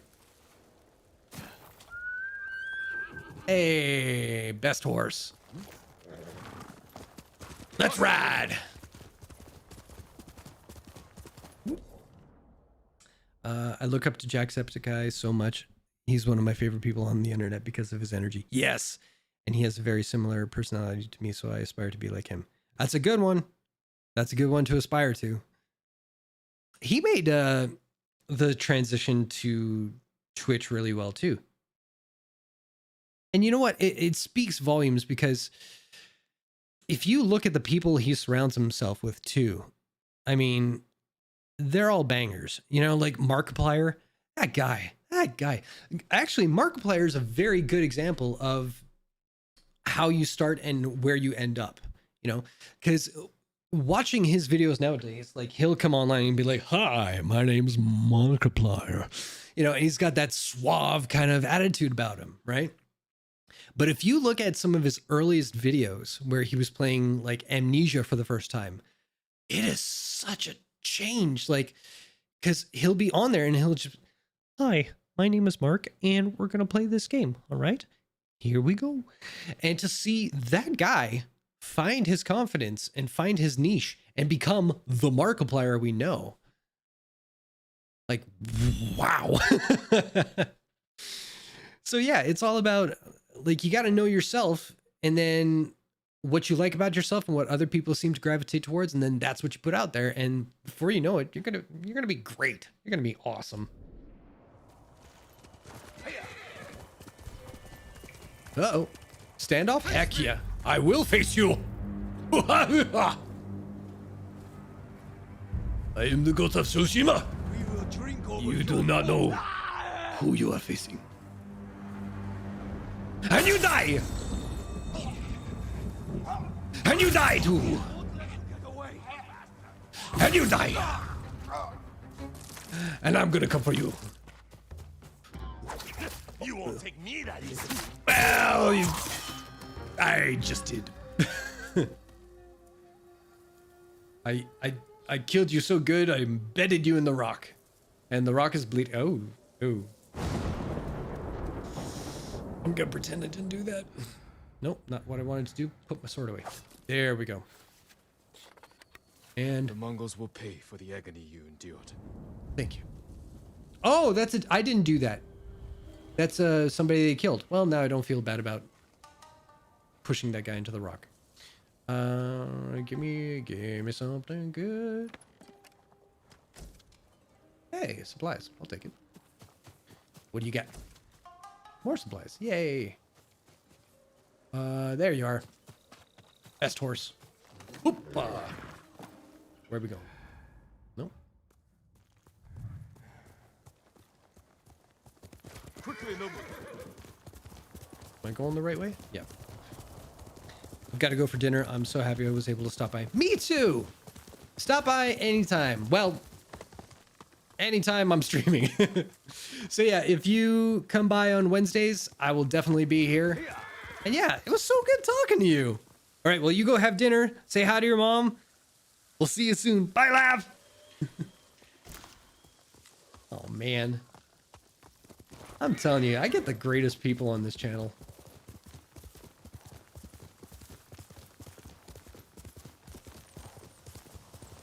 What is this? Is that a trap? Oh no, that's a wagon.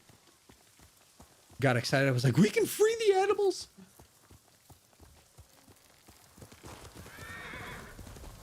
What's going on, boys? Show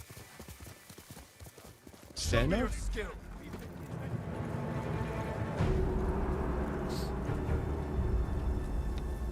Sugar ducks of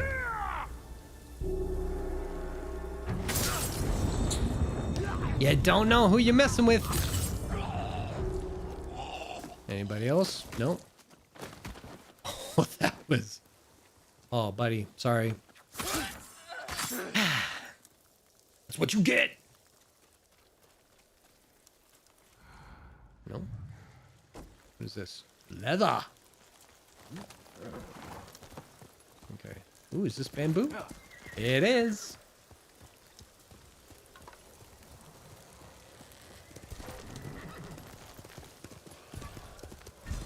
I'm not messing with the boars.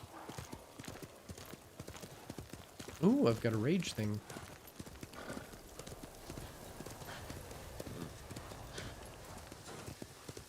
Let's get some more bamboo.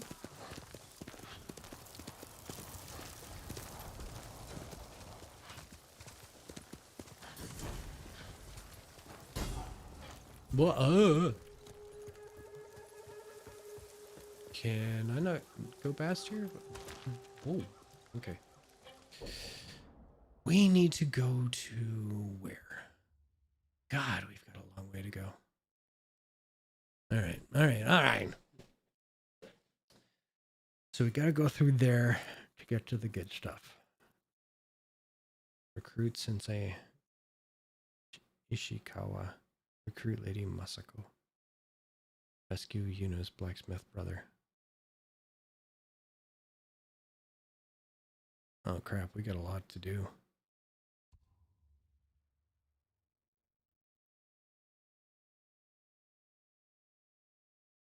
Okay. All right. So, can I fast travel to these? Yeah. So we got to do these things before we can move forward. That's fine. That's so fine. Undiscovered location. Aku the Voiceless. Oh.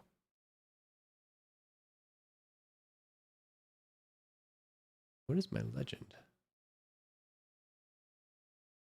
Huh, I'm good. Okay, let's go. Let's fast travel backwards. I didn't realize I had to do a bunch of story stuff before I could go to the new stuff. We're with it now. Here we go. Okay, so she is here. Let's track that. Wind, point me in the right direction. There we go.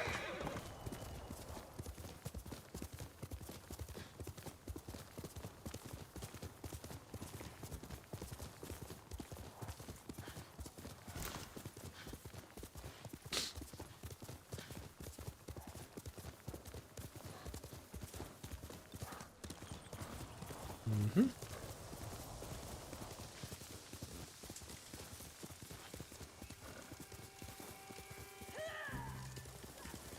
That's Yuna. Yuna, I'm on my way.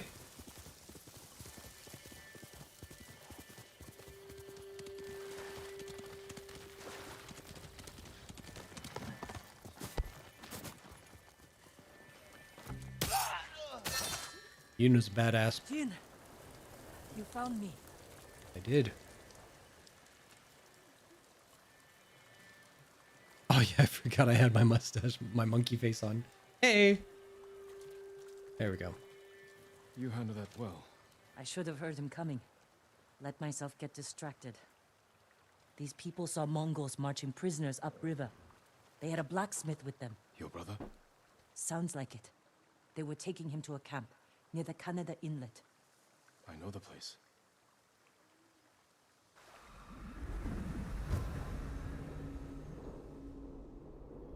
Oh, shoot. Hang on a tick.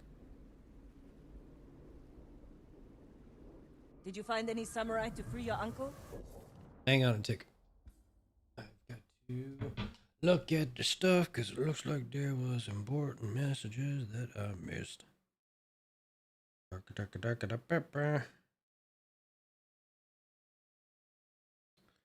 Nope, nope. Nope. Can't.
Well, sad news. Mer. I don't know that she's subscribed or watching or anything like that, but one of our crew from the D&D group has to get some dental work done because one of her teeth decided to eject itself from her body. And so, yeah, she might not be able to make the game.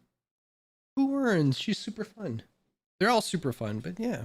Not yet, but I'm Anyway. still searching. I'm sure you'll find someone. Hope she gets better soon and gets the dental work done. All right, where are we going? Taka can help you after we save him. Hard to believe I might see him soon. He's lucky to have you. He might disagree. That's what siblings are for. What about you? Any brothers or sisters? Lord Shimura is my only family. What will you do when he's free? Take a breath. Because then I'll know there's hope for our island. You feel that strongly? I've watched him win victory against impossible odds. And after your brother is free, what then? Honestly, I haven't had time to think about it. You're riding what? Ooh, Hey, Jin! what? I don't know. I was following you. Which way are we going? Mostly healed. Your bandages did the trick. You don't share much about how you feel, do you? I just told you I was feeling good. I suppose you're right. My uncle taught me that a samurai masters his emotions, like you master a horse or a blade.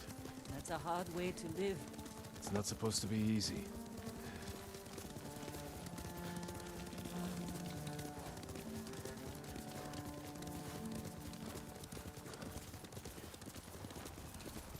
Should be coming up on it.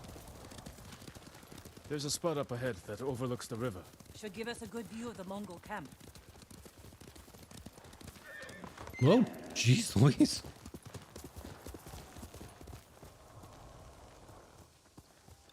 Come! Ah, Yuna, please, God. What, did we go down here? What?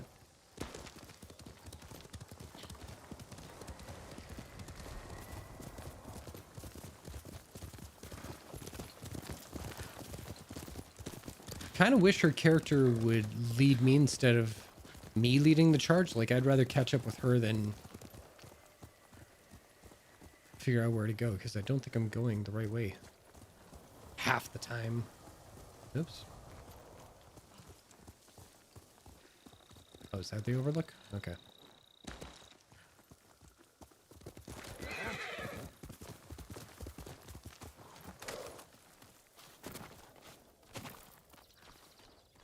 Yep. Climb. Oh, God, just float. Okay. There we go. There we go. Just get up there. Okay, here we go. There's the camp. Tough to get inside. The Mongols threw that place together in days. There has to be a way in. Let's look. I don't see the camp. That thing up there? Where's the camp?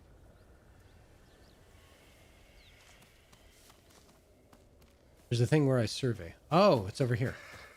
Oh, the great big thing. That's obviously a camp. Ah, I see. We need to reach Taka without putting him in danger. We'll find a safe approach. Defenses in back are formidable. Okay. Can arrow that dude. You could scale the rocks on that side. If they're loose, they might give way. Alert the guards. It's like a mountain. It's not... Okay. Wonderful. The front wall there is still under construction. Could be a way in. Yep. We can look for a gap in the front wall. Slip inside. Hey! And cut down the Mongols where they stood. How you doing? If something goes wrong... Recognize the they'll kill game? prisoners. I've seen them do it. We have to go in quietly. Like thieves. What's wrong with that? Before the samurai, this island was ruled by criminals. You just missed her. Ari was in here for a little Changed bit. that by creating order and delivering justice in the open. We live by a code of honor. And sometimes we die by it. Warriors like my father, who just wanted to give us a safer home. I want the same thing. But we have to fight back. I promised my uncle I'd never break our code. Then bend it. To save my family. And what's left of yours. Let's get a closer look. See what we're up against. We should wait until it gets darker. Let's move. What? What? Hang on. What? You've been mentioning this game for like a couple of times now. And you haven't played it yet? You've only seen the opening. That opening is breathtaking. We didn't see it here. Like, I've completed the game, got the platinum from a long time ago, but now I bought the DLC last night. And so this is New Game Plus. And when you start New Game Plus, it doesn't show you that entire first section. Like, the only thing you get to see is like the opening scene where it actually shows you the title of the game, Ghost of Tsushima. And then you just go to town. My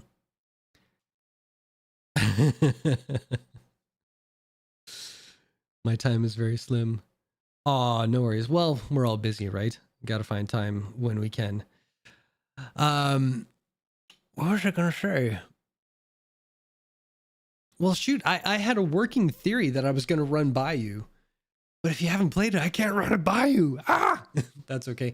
Oh, do you see the news? Oh yeah, you were on there. I just saw it when I was yeah, there you are. 3 root canals in 3 years. Good lord. Yeah, that sucks. I hope Fred can make it. I have very important drawing to do. This is true. This is true. Oh man, you just missed out. I had someone in the chat, Lavender Lime.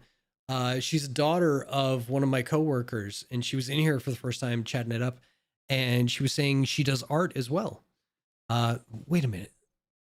Where is it? I'm scrolling through everything in the chat here. Where did she pop in? There we go. Yeah. Can I do that? Can I copy? Can I paste?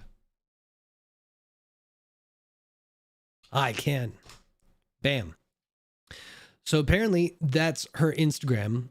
I haven't checked it out yet. I'm going to after the stream though. So she does art and she posts it online. And I said, oh, my friend, she's a great artist. She's into Critical Role. And I think she knows Critical Role too. So I'm like, you've probably seen her art. And so, yeah, I said I would name drop her. So there's the name and it is dropped. Perfect. But how are you? How's your day? How you holding up? So sad to hear about Fred. I hope she can make it on Sunday. Because she is the coolest. That's not my horse. Can I not? Do we not? We don't use horses now. Okay, we just go. Taka, he's been through a lot, even before the invasion. But you took care of him. Someone had to. He hated when I Wait, stole. the fort's over this way. That staff. I don't know why you're following me. I have no sense of direction. It's like I'm Veery. It's my instincts. My code. It's better than getting wiped out by the Mongols. We have to fight back. Anyway, we And can. wood. Okay. So true, I can't go on without Fred. I know. And she's not watching, so I can tell you. I got her a gift in game. Shh. So she's not there. I can't give it to her. And if the story goes the way I think it's gonna go, this might be the only opportunity to get it to her. And I don't want to do that. Okay. Squeeze through.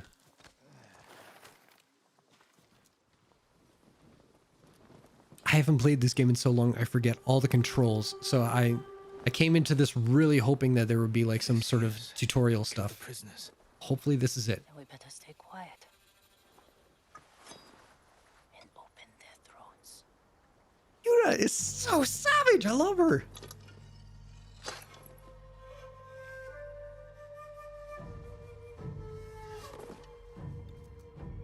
Okay.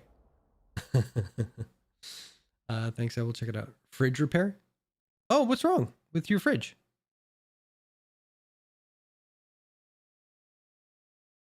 By the way, I don't know if you got... Have you met this character before? Like, there's your character, obviously, but Yuna, the woman, have you met her in your game yet?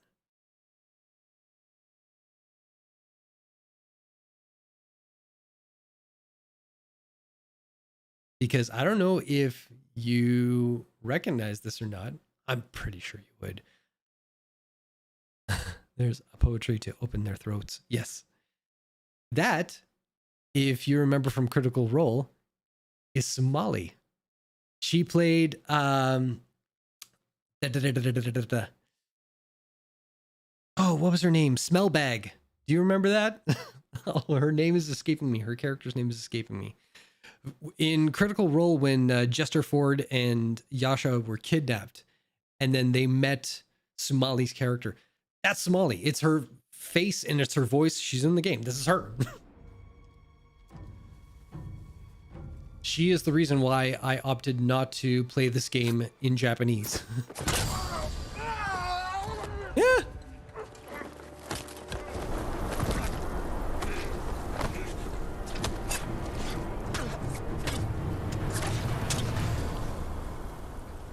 Lannisters send their regards.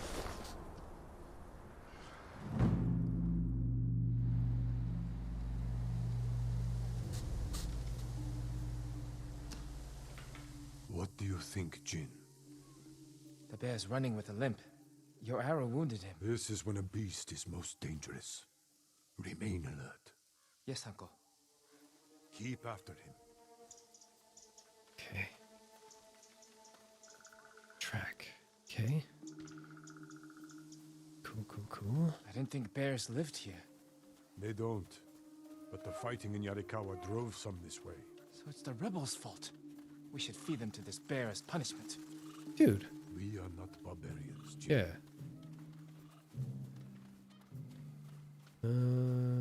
Yep. Yeah.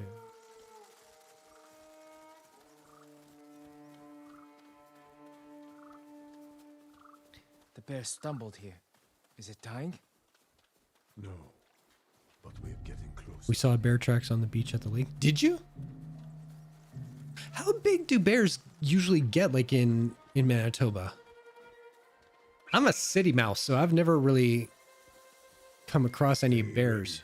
Nope, Yes, that's a uncle. lie. It's still alive. That's a Can I lie. take the shot? Prove you can control your emotions. When I worked at Elkhorn Resort for a year, the first month of me staying there, I stayed in the trailer parks, rented a trailer from someone, You could still be alive. and there was one night where I went to the public washrooms, Should not have killed him. and black bears, so not too big. Must have been a black bear then. And I went to the washroom, dead of night, and I look up, and right under like the police light, you know, like where it shows like where the entrance is, was a bear, and he just kind of took stock of me. He just looked at me. And my whole body and my brain was like, we should be panicking right now. We should be freaking out. You have to go. Nope, you just went to the washroom. You're obviously panicking.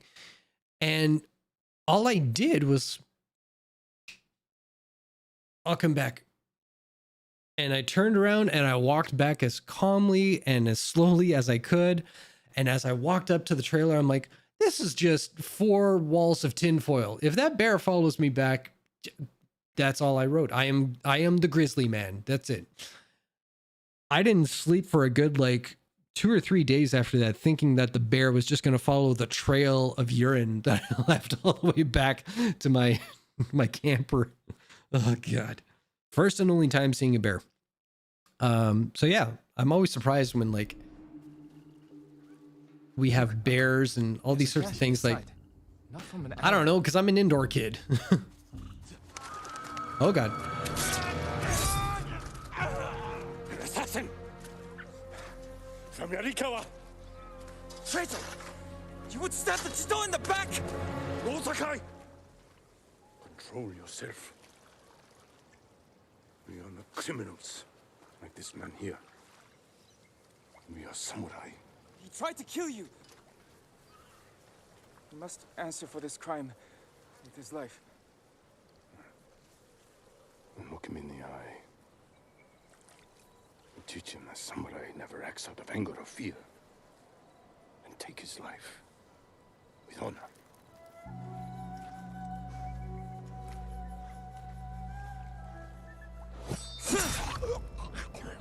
Through the skull. Oh my God. When we fight, we face our enemy head on.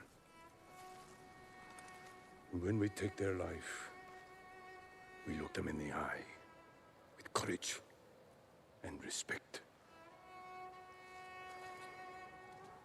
This is what makes us samurai.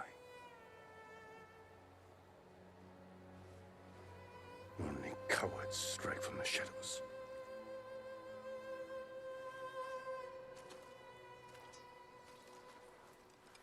This game.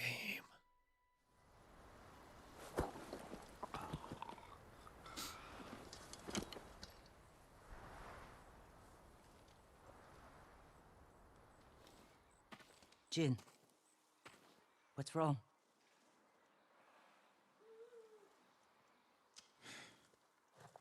Let's find your brother.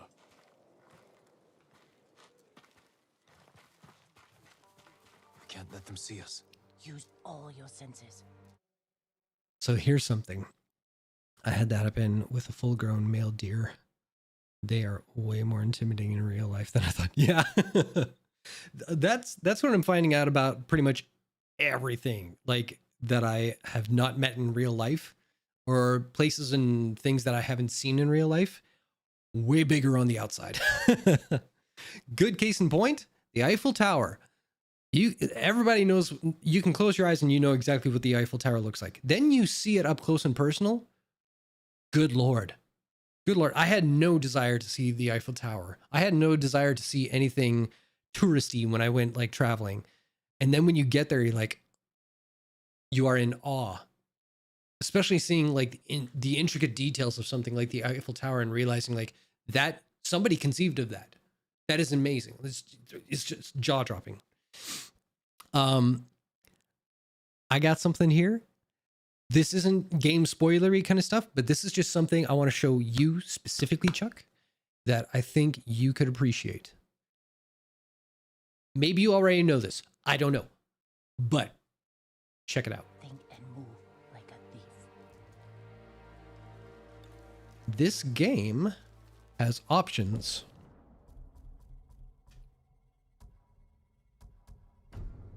Is it here? Kurosawa mode. Have you seen this? This takes the game and it turns into an old Akira Kurosawa movie. It's got the grainy black and white film. It's got the mono kind of thing. It's got the Japanese and subtitles. And they finally did an update. This is the PS5 updated version, the director's cut. They updated it so that the character models, their mouths now match the Japanese dialogue if you choose it, or the English. Yep. So I'm going to play this one in Kurosawa mode because I never have before. Okay, it looks a little strange because it's working in like 60 frames a second. So instead of like a 24 frames per second like movies. Let's see how we do. And ooh, I'm not too crazy about the audio being mono though. Oh, wait. Collect. Yay. I do like the look of it. I'm not gonna lie. Looks better than I thought it would.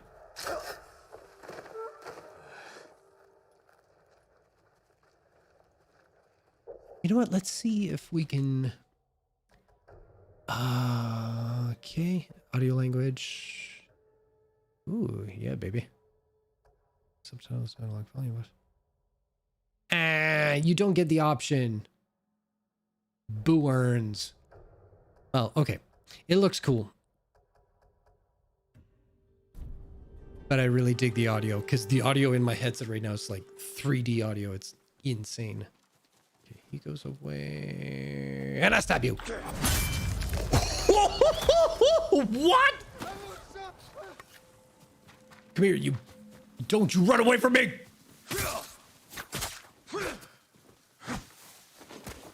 Jackass. Be right back, fridge stuff. What is wrong with your fridge? Is it broken? Is it leaking? Is it dying? Is it on fire? Hopefully not on fire. That's like the opposite of what a fridge is supposed to do. Collect all the birdie num-nums. You say what, dude? Wah!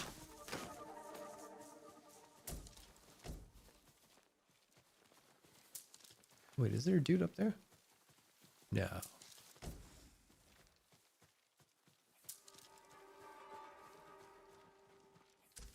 I don't think I've ever mentioned this before on stream, but some of my favorite games are stealth games where you have to sneak around and not be seen, and then you just line up that one perfect shot.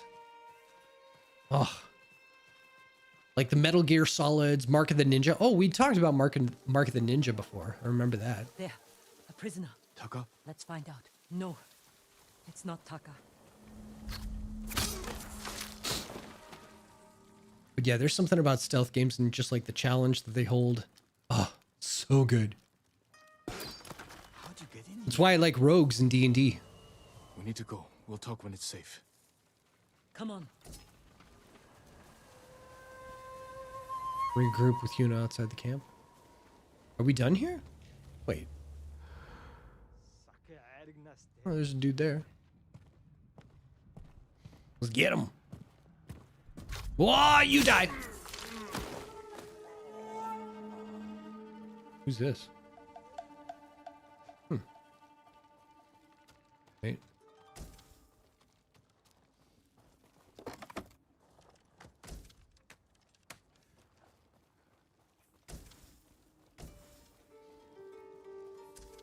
Ooh, there's stuff over there.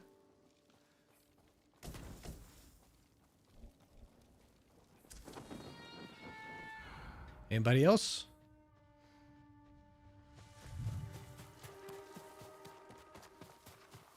Doesn't look like it.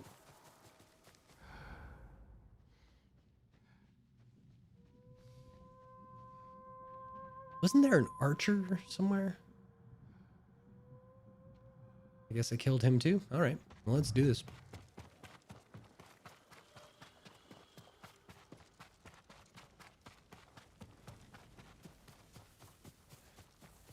There.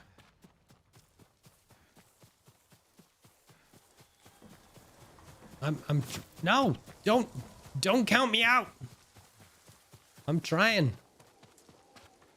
I think I just took a wrong turn.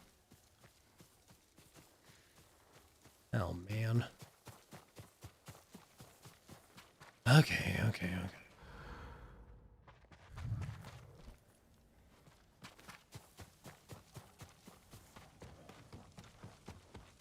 Well, where are you guys? Oh, you just... I'm dumb. There we go. Let's get to the river. We'll be safe there.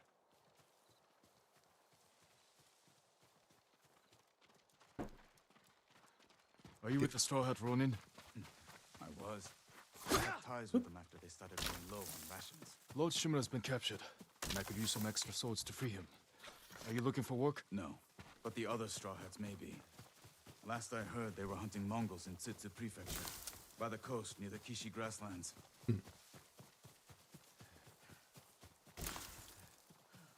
Picking flowers and stabbing people in the neck is so fun. We're looking for my brother, a blacksmith named Taka. Don't know him, but a lot of prisoners move through here.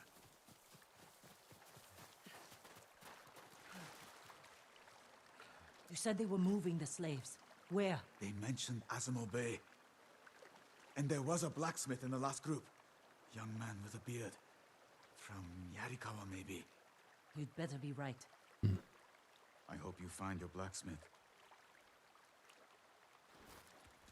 Taka's alive in Osmo Bay. The town is surrounded by walls. Rushing in without a plan will only put him in more danger. I have a friend who might be able to get us inside. Find him. The sooner we rescue Taka, the sooner we save my uncle. Him or her. Jin. Taka will forge whatever tool you need as soon as he's free. But after that, we're leaving the island. You've seen what the Mongols are doing here. Lord Shimura can stop them. Stay. Help us fight for a home. Home is wherever Taka and I go.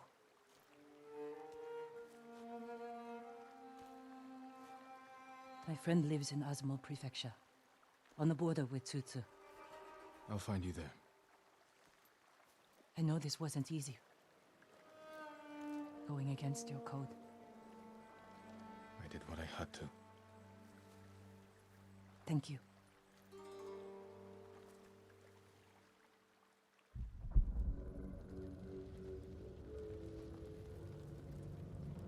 Lord Shimura, you deserve better than this. Convince your people to stop resisting, and you can walk free.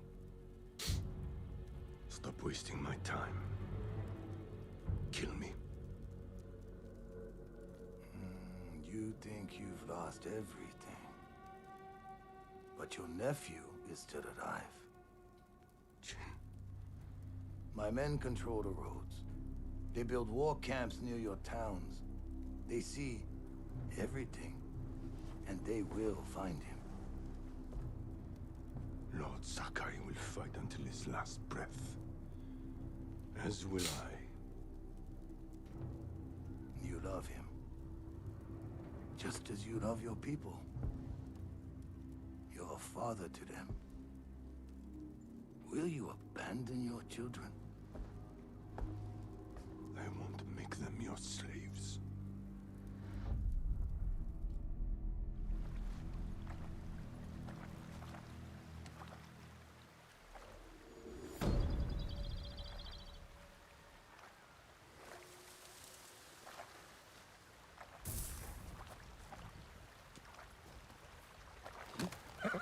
Good noble. Right. Where do we go from here? We're gonna go and collect this dude. Wait, is there a fast travel point? Yes, there is. Excellent.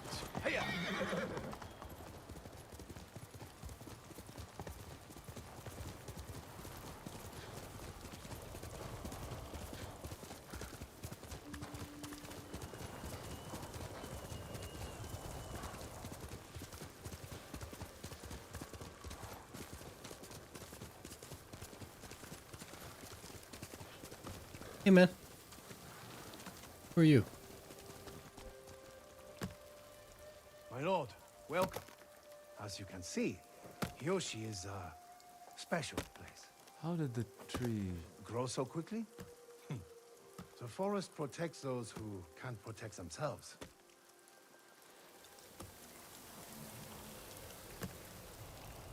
Huh? I don't understand.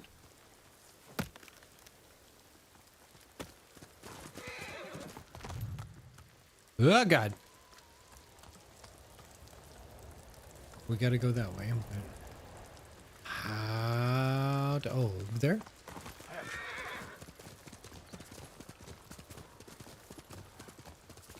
There we go.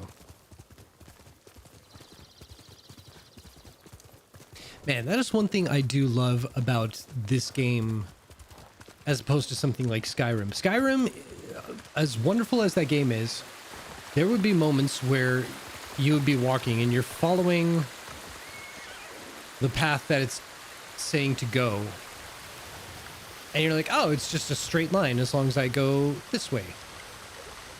And then you're going and you realize, oh, wait a minute. No, that leads me. Oh, hello. To a mountainside. Well, I could just scale this mountainside and be done with it kind of thing. And then you get like 2 minutes into scaling a mountain and you're like, oh God, this is going to take me forever. What have I done? I've gone the wrong way. Whereas here, Yoshi Springs. Perhaps someone at the inn can direct me to Sensei Ishikawa. Could be, yes. Here, every time you get to an edge, it's like, oh God, it's a drop here. I can't go this way. Where is the path for me?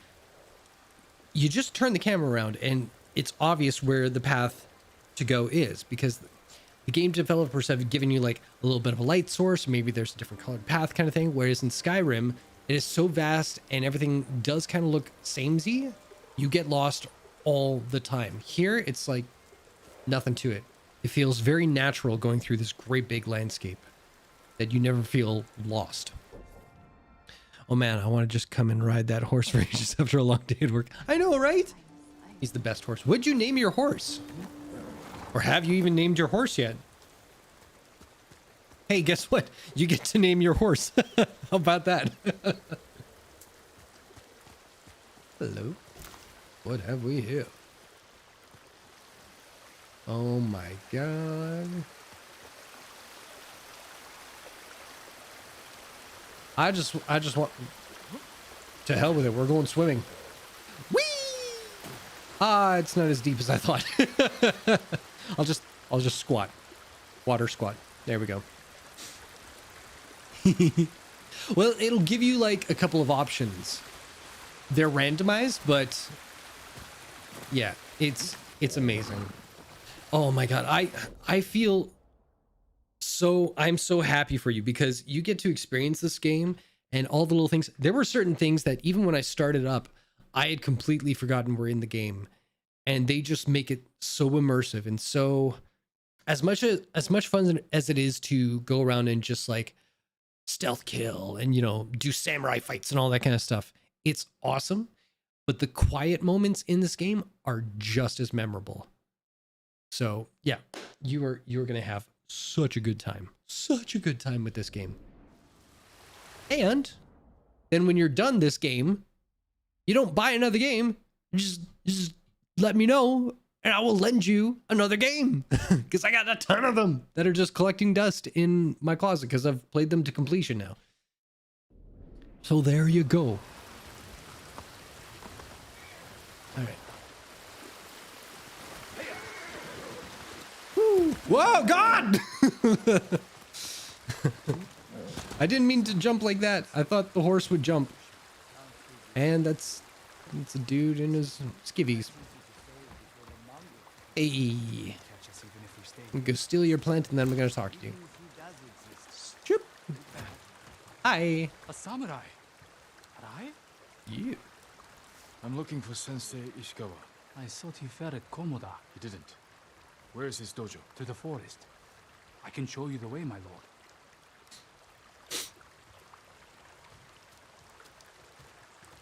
Hello. My lord, are you heading to join the rest? What do you mean? I've heard of a small resistance group gathering in Azumo Mhm. Prefecture. There are others fighting back against Oh the my Mongols? god. Brave. But dangerous if they're not trained. I'll find them. So many side quests. No. He came to town for a surprise the day before the invasion. Hardly spoke a word, but he's always been a private man. Hey, Chuck. Guess what? You missed it at the top, but I mentioned that the last couple of days have been pretty epic for me financially. Not work-wise, just things in life. Kind of, yeah, happened. And I was able to, this morning, pay off my car. I think you saw that because I texted all you guys about that. So that was one thing. The day before, because of all the things, like I'm still paying for the old condo that I haven't sold yet, which is driving me nuts. I've got the new place. And even though it's not breaking the bank, I still pinch my pennies a lot. Just to be on the safe side. But influx of cash came. And so I thought, okay, have a little bit of fun. Just have a little bit of fun. So I did an Amazon shopping spree.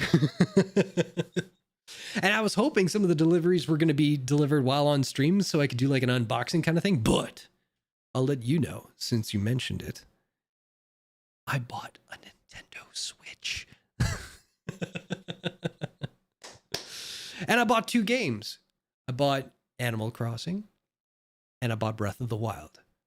I've not played either of those games. So I am super psyched. This is the game to kind of just tide over until I get all that hooked up. And then I'm going to be playing those games on stream because I cannot wait. People have been talking about Zelda for so long, and Animal Crossing is so much like Stardew Valley, a game I absolutely adore. And I don't know why I waited so long to buy a Nintendo Switch, but the time was now. And oh yeah, and I also got a Nintendo Switch that actually is kind of, it's white and the controllers are blue and green because it's apparently an Animal Crossing Collector's Edition one. So that's going to be all kinds of goodness. But you've played Breath of the Wild? How is that? Goddamn incredible. There it is. I should have looked at the chat first. And Dragon Age. Oh my God. I cannot wait for Dragon Age. Hello, Jordan. How you doing, my man? I don't know if you heard the news, but yeah, I got myself a Switch coming in the mail. We're going to be playing some Breath of the Wild and Animal Crossing sometime soon. I got all the correct seeds. I don't know what that means, but I'm going to find out. Oh man. Yeah, I cannot wait. The only Zelda game that I ever played was Skyward Sword back on the Nintendo Wii. And it was a good time. I liked it. And then everyone was saying, oh, it's not the best one though. And then when Breath of the Wild came out and everyone just like slobbered all over that game, I'm like, oh, dude, I got to try this game out. So I am super psyched about that. Oh my God. Oh, it's one of those. Hell yeah, the Switch is a fantastic system.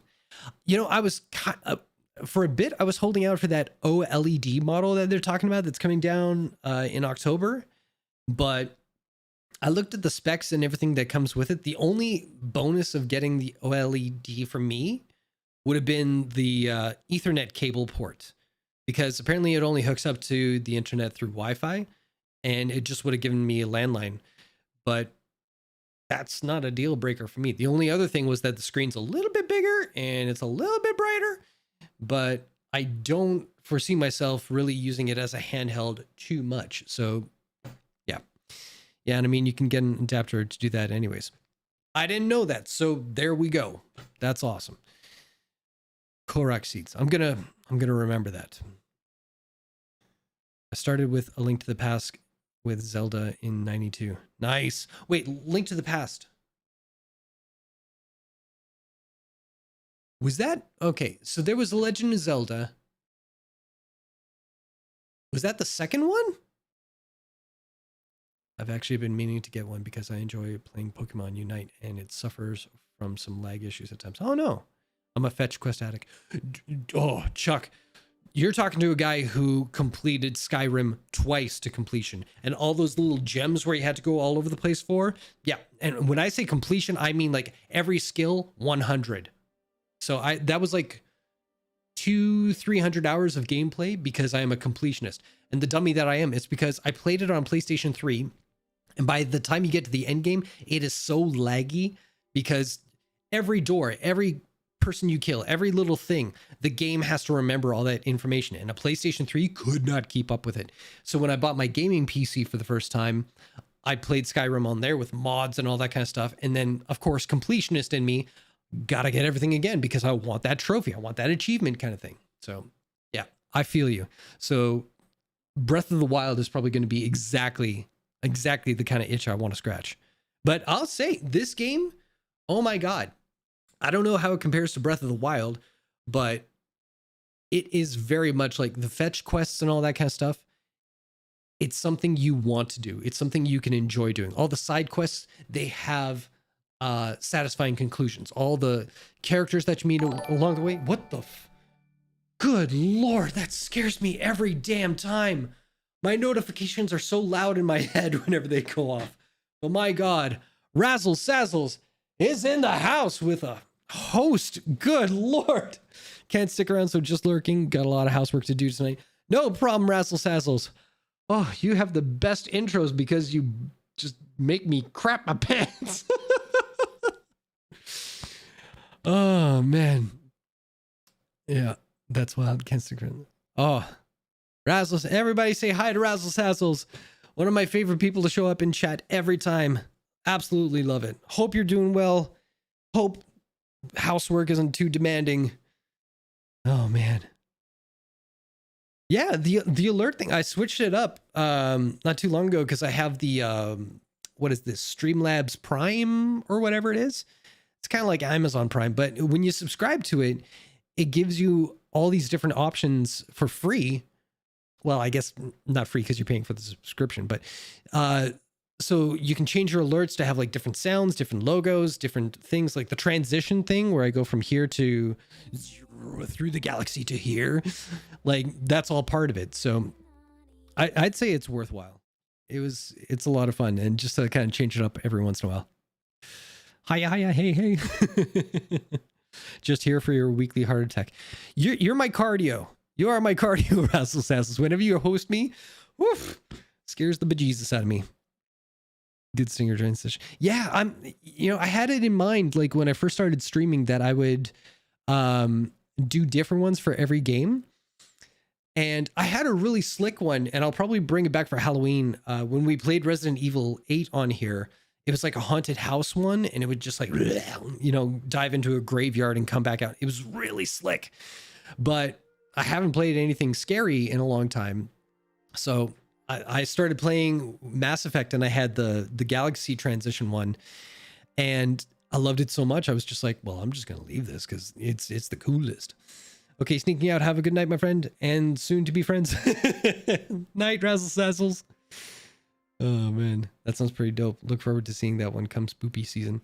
Yeah, my nephew was actually suggesting that at the top of the show today, that I should start making a list of games that I could play as like a weekly here's a Spookfest kind of thing. Or if Winnipeg has like something where it's like the haunted house kind of thing and you go through the corn maze or something like that, we could film ourselves and then upload it for all of you guys. Well, I'm looking forward to Halloween streams from you. Well, speaking of Chuck, our good, dear, lovable friend Ari had a very good suggestion too. She suggested that we grab a group of us and we play this game called Phasmophobia, where we play as 4 ghost hunters in a haunted house.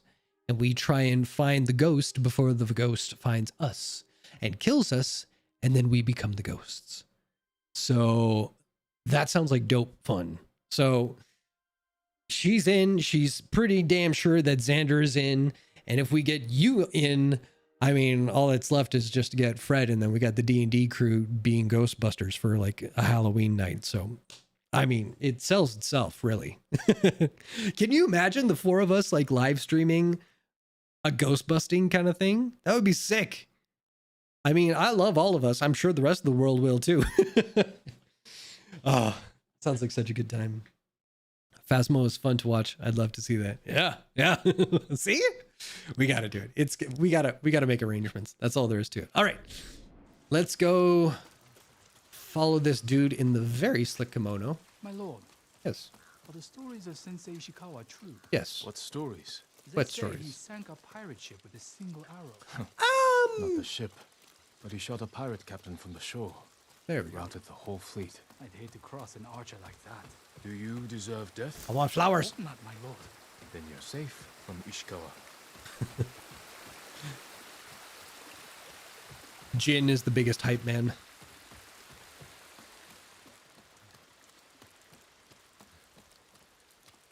Excellent. Yes, we're making plans.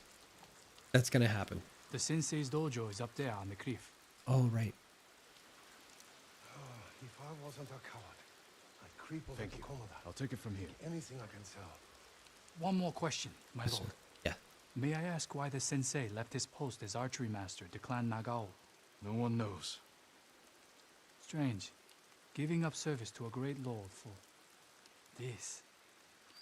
Are those butterflies back there, or is that a beehive? What is this? That's a beehive. Am I going to get stung? Nope. Bees like me. We're friendly to bees. Okay. Good to go. Oh, there's another one. I know what I can do. Good grief. What is this? Lavender Lime. She's back. She's back. And she hosted me. Good Lord. Thank you very much. We were just saying how that notification scares the crap out of me because it is so loud in my headset. But thankfully, I kept my bladder in check this time around. There we go. Oh, by the way, Lavender Lime. Slobula in the chat is my friend I was telling you about, who is a fan artist and ridiculously talented. Gonna keep the stream in the background while I do homework. Absolutely. And I will admit, I'm a very loud individual sometimes, so if you need to turn me down a bit, I will not be offended. I accidentally unhosted 1 sec. Oh, we get to hear it again. All right. I scream like a Midwest mother of...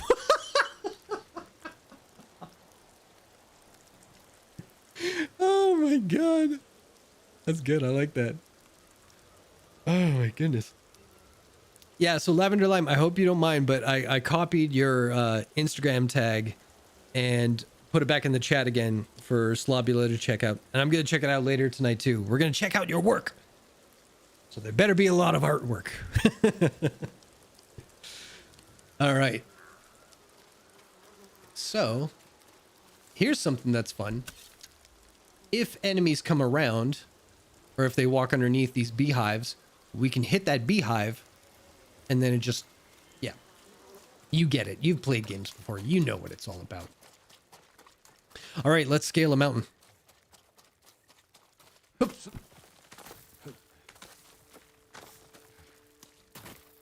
Pick it up. Grab the thing. Use the... Oh, I'm doing the right one for some reason. There we go. Oh, we just move. We don't jump. We don't do anything. We just point and it does it for you. Okay. God, I gotta say, the PlayStation 5 controller... Oh, God, no! What? I remember playing this, like, I guess when I bought this the first time, it was on PlayStation 4. I played it on a PS5, but they didn't have it synced up to the remote very well. But like every handhold, every grip has a different vibration, and it's like all through. Like sometimes it'll feel like the vibration's here, sometimes down here, sometimes over here. It is so specific. And like when there's a grand like shot of like Jin riding his horse across like the background or whatever, the vibrations actually travel across here. It's crazy. It's crazy. This thing is so cool. Oh, no worries. I tried it the Insta, but it's just the lavender lime name. Hey? Let me see what you're talking about. Let's go to the internets for a quick second. Wow.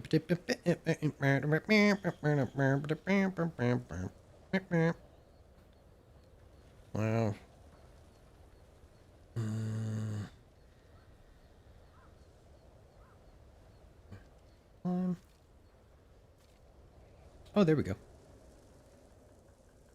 Hey!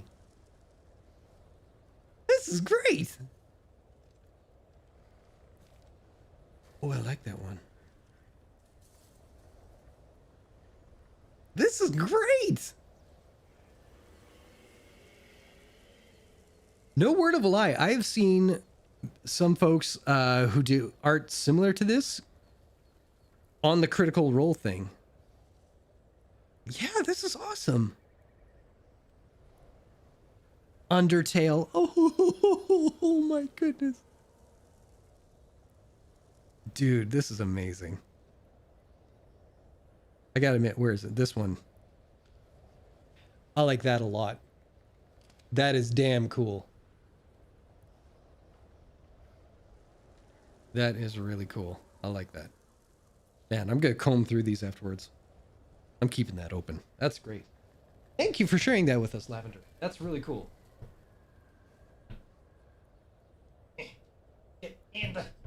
There we go. I know how to work technology. Yeah.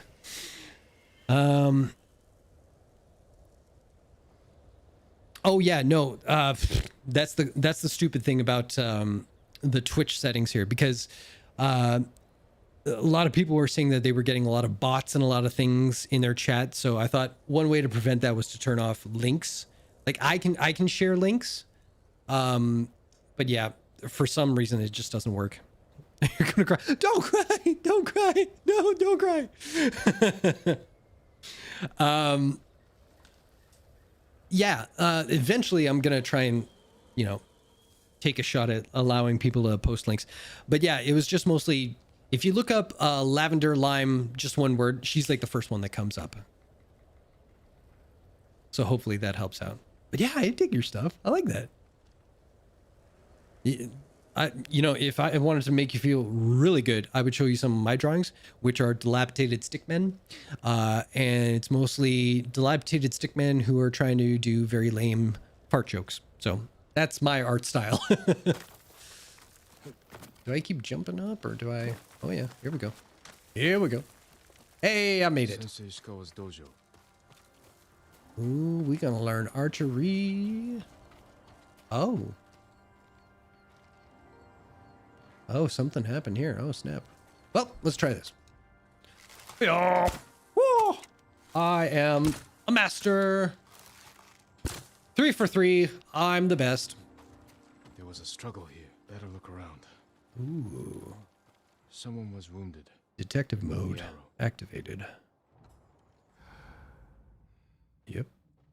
Bloody footprints. The victim or the attacker? Oh, I think no, that's a plant. I'm like, I think I see him. That's a plant. I'm attacking a dandelion.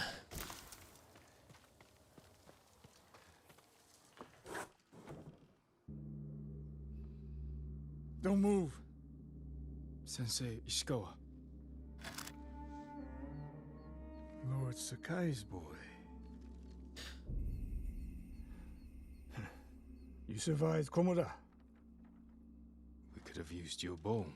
I was on my way when bandits attacked me. Are you expecting them to return? The samurai is never caught by surprise. I'm sorry about Lord Shimura. He was a good man. He's alive. Taken captive by the Mongols. Then there's hope. That's why I've come. Help me save him.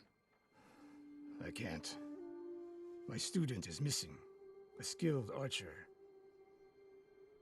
I will help you look. Then you can both help me free Lord Shimura. Try and keep up, Sakai. I don't know Jin, but Ishikawa, I know his face. I can't place where I've seen him before, though.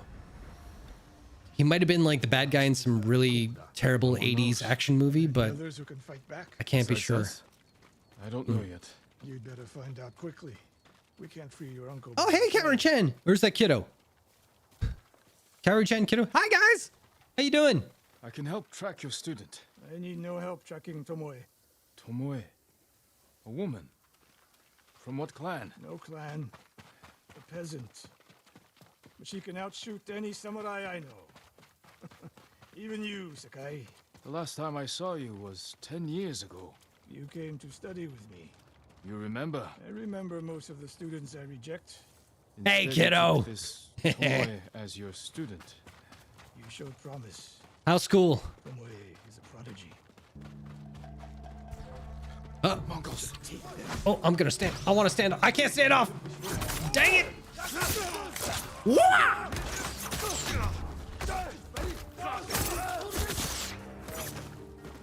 Nope. Don't you swipe at me. I'm gonna get this guy. You. Wah! I am the greatest. And you're dead.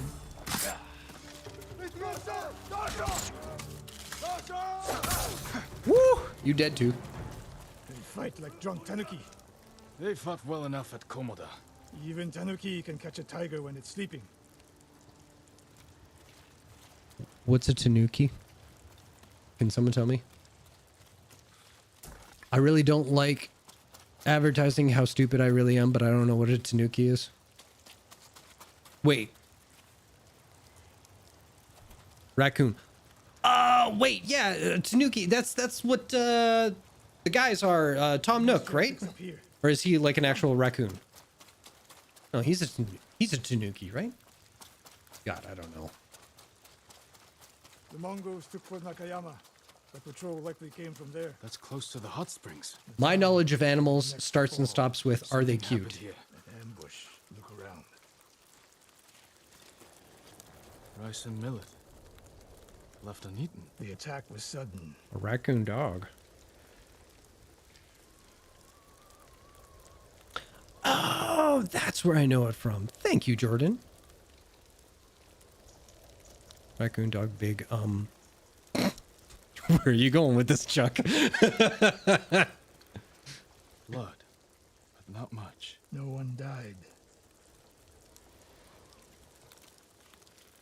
A Japanese quiver. A gift to my greatest student. I fear the worst. Oh, don't worry, we'll find her. Tomoe would never leave that quiver behind. Unless she was pursued. Or captured. My hat's off to you, Chuck. Interrogation, torture. Worse. They may be doing the same to Lord Shimura. Fear is a weapon, Sakai. Do not let the Mongols use it against you. Your student. Where would they take her? Fort Nakayama. Are you The sure? fort is nearby. I should have fought at Komura with you. Better you didn't. You lost enough there. Why did the samurai fail? The Mongols fought like animals. Wrong answer. I saw it with my own eyes. An archer's aim relies not on eyes, but on body, mind, and spirit. Hmm. Ooh, are we gonna slaughter some folks? Stop here. We need to talk. What? What's wrong, Sensei? This bow was a gift to me from Lord Nagao many years ago. It's a beautiful weapon. Of course it is. And there's nothing more painful to me than a perfect bow ineptly used. Then it's a good thing you're giving it to me. Who said anything about giving? Prove you can shoot straight. I'll let you borrow it. Try it out before we go into battle. Okay. Aim for that lamp closest to us. Wait. What? They would smother lone travelers with their tennis balls? Japan rich lore.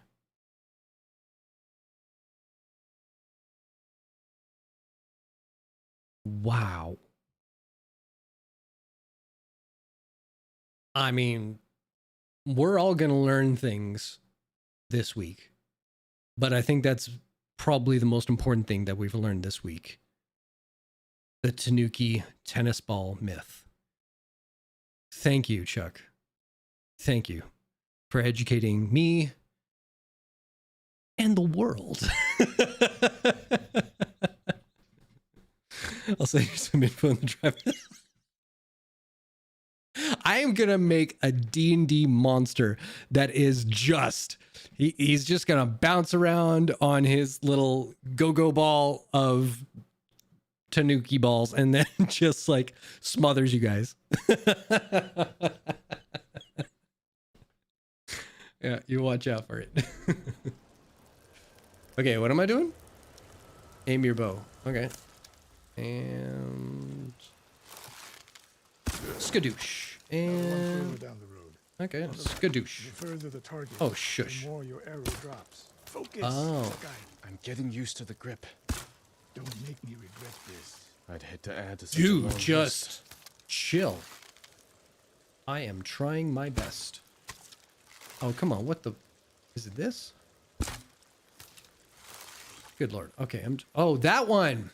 That's why it's not. Not bad. Let's see if you can hit the one furthest away. Well, of course I can now. Look at that. Oh, God. Okay. Don't look at that. Oh, God. Just don't look at me. There. How does it feel? Like it was made for me. Shush. Don't judge It me. wasn't. So take good care of it. It was. Let's go. Ishikawa, he doesn't mince words, man. Oof. A bow like this would have helped at Komoda. It is a good bow. But victory is won by warriors, not weapons. You haven't seen the Mongols fire weapons. And they have not yet won. Oh, God. I just saw it. I hope your Atlas student is Obscura. inside. Thank God someone else knows about Atlas Obscura. We'll get a better look at the That's the defenses from greatest there. website for travelers.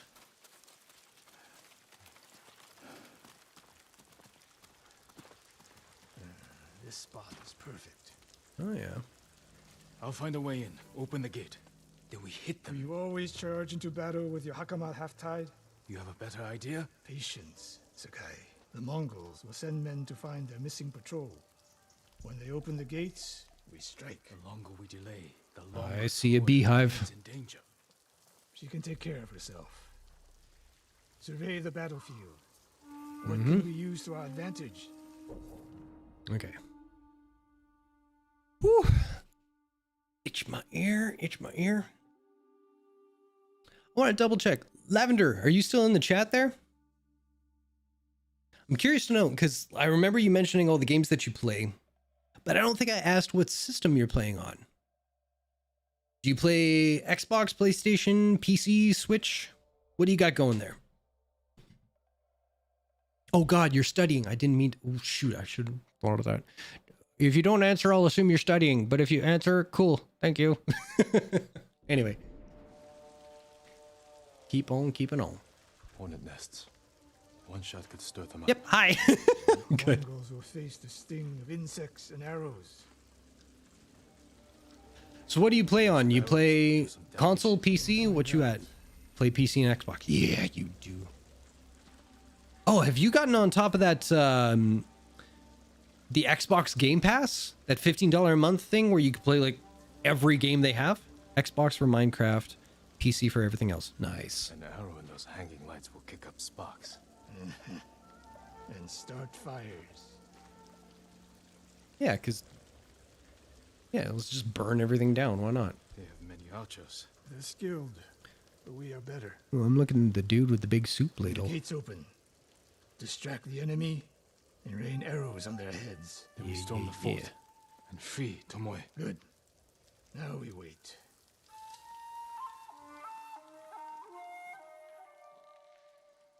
They're opening the gates. Wait for my signal. Arrows. Please and thank you. More arrows. Please and thank you.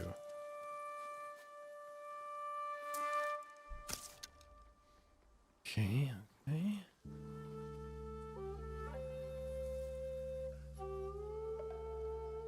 I work quickly. Get ready. Yeah, yeah.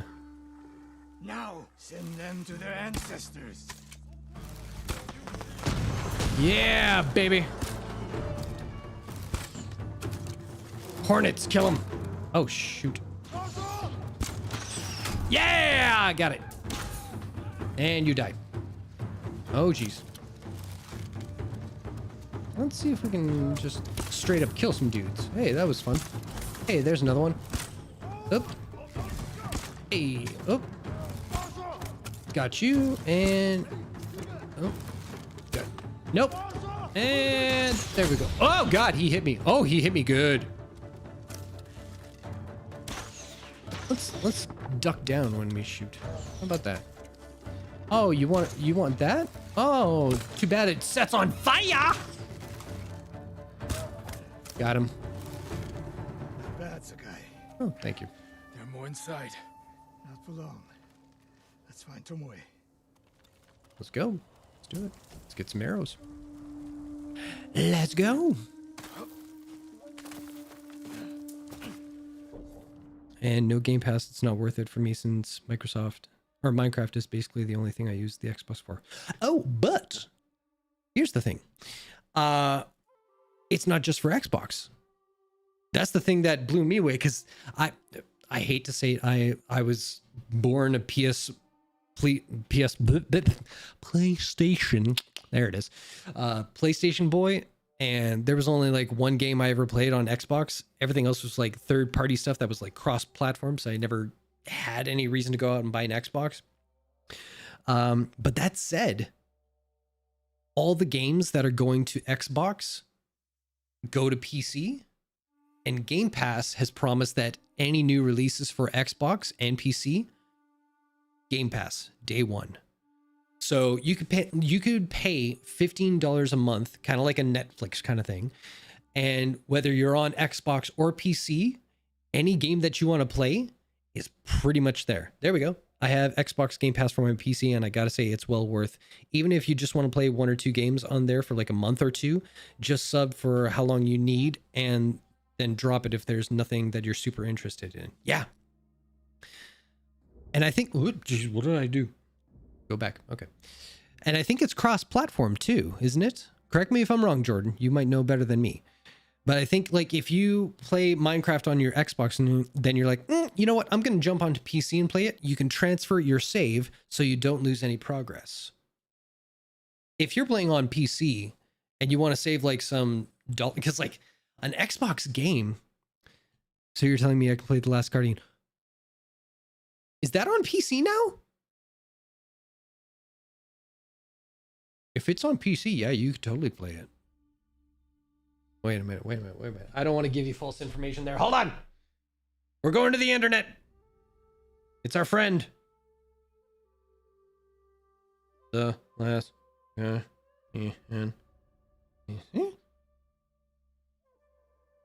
get away. PlayStation 4. Wah, wah, wah. Is that the only one? Yeah, it's just PlayStation 4. So sorry. But yeah, anything that is Xbox exclusive, it's on PC as well. So if there are games, or if you're just wanting to play games that are available for PC, if you get the Game Pass, you're paying $15 as opposed to $70 or $80 for a brand new game. And you get to play it for as long as you want. And then if you don't have any games that you want to play that month, you just cancel the subscription. Bounce back into it when you want to. Be right back. You bet. We'll be here, Chuck. I believe you can, yeah. Sorry, my comment was in regards to the saves Jason was talking about. There you go. Yeah. Yeah.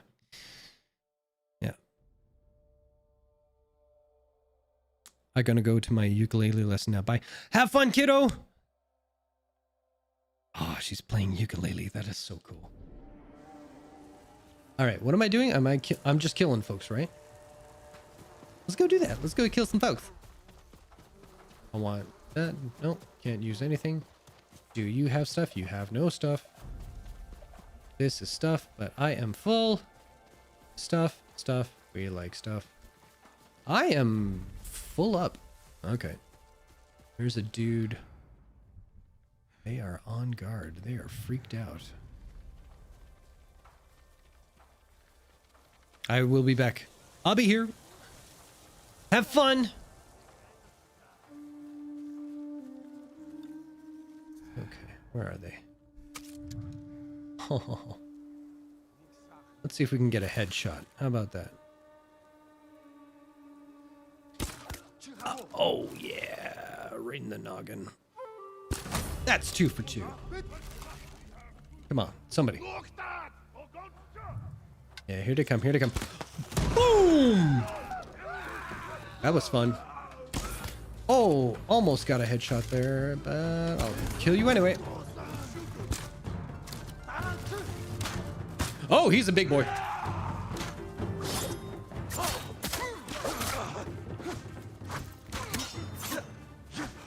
Yeah!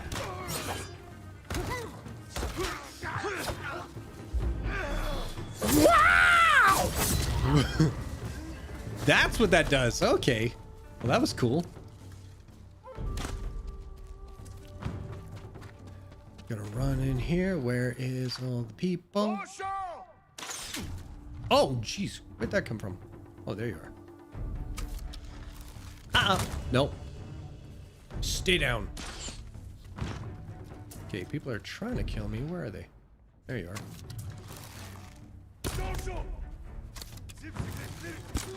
Oh, gotcha. That was way off. Oh, I just gotta... Here, let me show you how it's done. There we go. Is that everybody? That's everybody. Okay. That felt good. That felt good. Oops, supplies, thank you.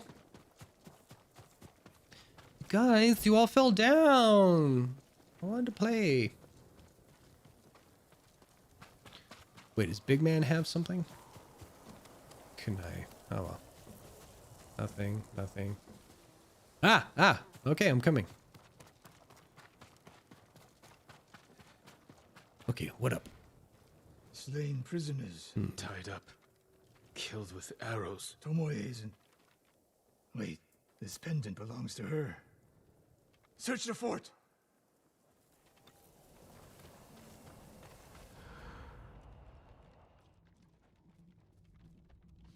See nothing. Hello? Someone's personal quarters. A woman's kimono. Tomoe's kimono. The Mongols freed her. Why? They were probably scared. 'Cause she's a badass.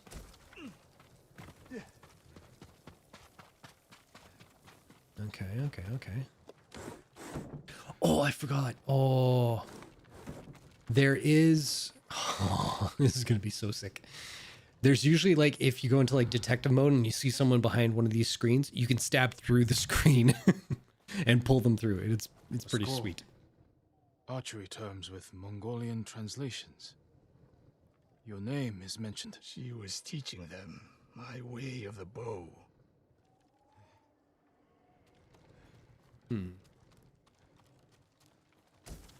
She done you dirty, dude. Okay. What's over here? These arrows are Japanese. They're Tomoe arrows. You are sure? My I told her mask to is make the so knock of cool. deer horn and that curve of the eagle feathers. So the Mongols took her weapons. The shots are tightly clustered. No Mongol shoots Japanese arrows with such skill. Huh. Then they allowed her to use a bow.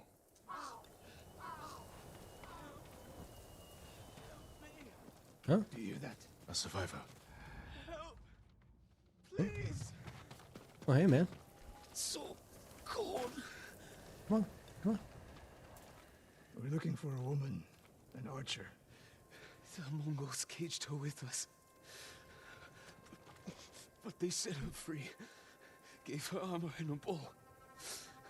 She killed my wife. Ooh. And the others. The bodies we found. She proved her skill to the enemy. And they recruited her. Please. It hurts. Oh. Don't leave me. Oh, dude, no, come on. I've seen enough. Let's go. Well, thank God. I didn't want to kill that guy. Everybody else will hack him to bits, but that guy, oh. Killed her. Sensei? Tomoe won her freedom. And she joined the Mongols. Why would she do that? What happened? I pushed her too hard. Pushed her how? What are you hiding? What'd you do, man? Sensei! Are you a perv? I demand an answer. She attacked me. Oh. Not bandits. Tomoe. Why? She has no idea what it means to be samurai. You drove her to the Mongols. Do not judge me. Do not lie to me. I can't let Tomoe teach my way of the bow to the enemy. Then we will stop her. This is my fight. I don't need your weapon. No, you need me. Victory is won by warriors, not weapons. Lord Shimura raised you well. We'll hunt Tomoe together, but we do it my way. Or the When time highway. comes, you will help rescue my uncle. You have my word, Sakai. I will prepare to hunt Tomoe.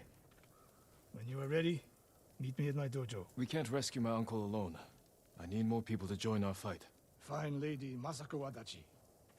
If she's still alive, she's one of the finest warriors on the island. And one of my favorite characters in this game.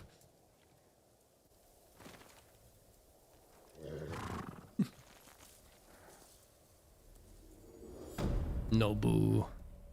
That's a good horse. This game is beautiful and the voice acting is really good. Oh, yeah.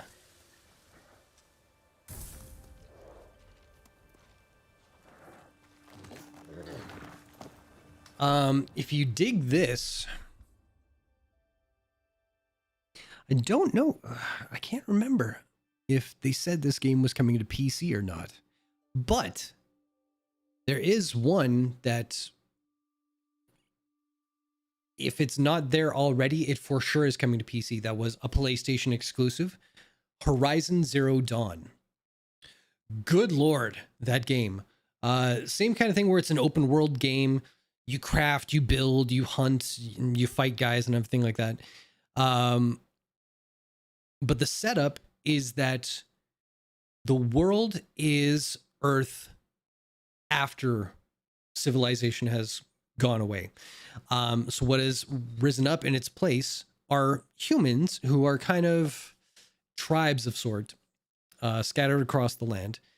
And the things that you hunt are like robots that were designed after certain animals that are now extinct. So you'll see robots that are deers, and their purpose for being there is to till the soil so that, you know, Mother Nature can bloom again. There are things like tigers or panthers that are around the world that help to cultivate certain things or reproduce air. So there's like some sort of lore behind all the cybernetic animals that are there now that help to rebuild civilization. But then there's also things like giant T-Rexes who have like Gatling guns and all that kind of stuff. And I'm like, oh, what's their purpose? I'm not too sure. But the world building and the story that the environment tells is so cool. And then your character has their own story, which is just, and it's heartbreaking. It's beautiful. The voice acting is top notch.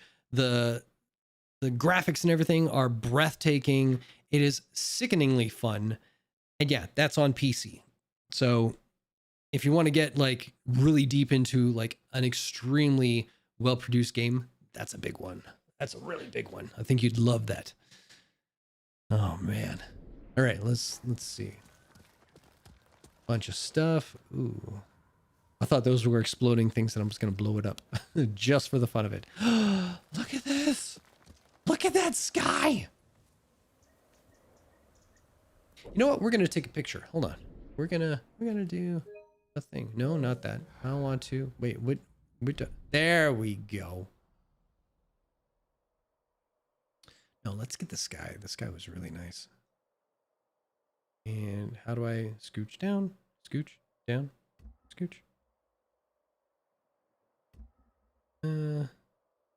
Wait. What the? Oh yeah, I forgot. Oh wait, I'm gonna get the platinum right now, aren't I? There we go. For whatever reason, when I loaded up this PlayStation 5 version, it gave me all the trophies I had earned from my last playthrough. And I guess the last thing I needed to do was take a photograph to get the last one. Well, that was better than any photo. Okay. Okay, let's just go. Well, hey guys, we got a platinum. Oh, cool. Where am I going? What are we doing? What's the... Oh, God. I don't know any of the buttons anymore. I'm so excited. All right, hang on. We are going to here. Mongol territory. That sounds scary. Oh, yeah, we got to find her. Okay. So let's fast... Can I fast travel here? No, I can't do that. I can do that. There we go. I'll check it out. It sounds fun, and the title is super cool. Horizon Zero Dawn. Oh my God. Probably one of the best games I have played on any PlayStation. So the fact that it's on PC, amazing. Wind, show me the way. Wait, we have to select. Oh, okay. So we go that way. I don't know if you guys caught this at oh, he can't swim. Oh, there we go.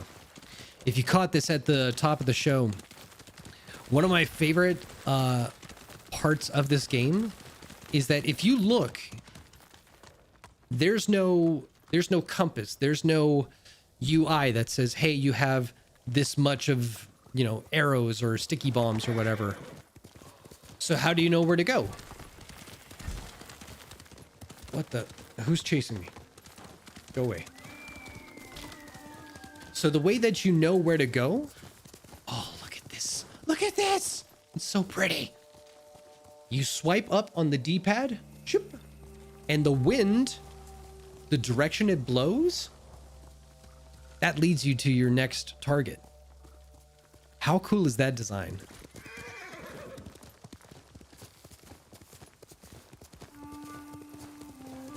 See, now we gotta... Oh, standoff? Heck yeah. I love these. Love these.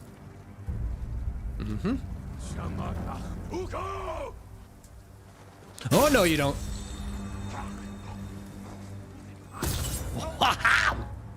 And you too? Oh, you too. Oh, you all fall down. Oh, so sad for you. Oh, you shouldn't have picked a fight, bud. Oh, that's what you get. All right. Thank you for playing. All right. Let's get her done. Oh, jeez. I know, right? So, like, it's simple things like that, like just the wind. How have we not thought of that before, you know? So simple, so elegant. Ugh. I love it. I love this game. Oh yeah, Chuck, you too. I'll tell you right now, like whenever you... I don't know how, but whenever you are jonesing for a new game after playing through this one, you let me know. That game I was telling Lav about, Horizon Zero Dawn, I have the disc. I will lend you that game. And it is phenomenal. Let's go, let's go. You can do it. I believe in you.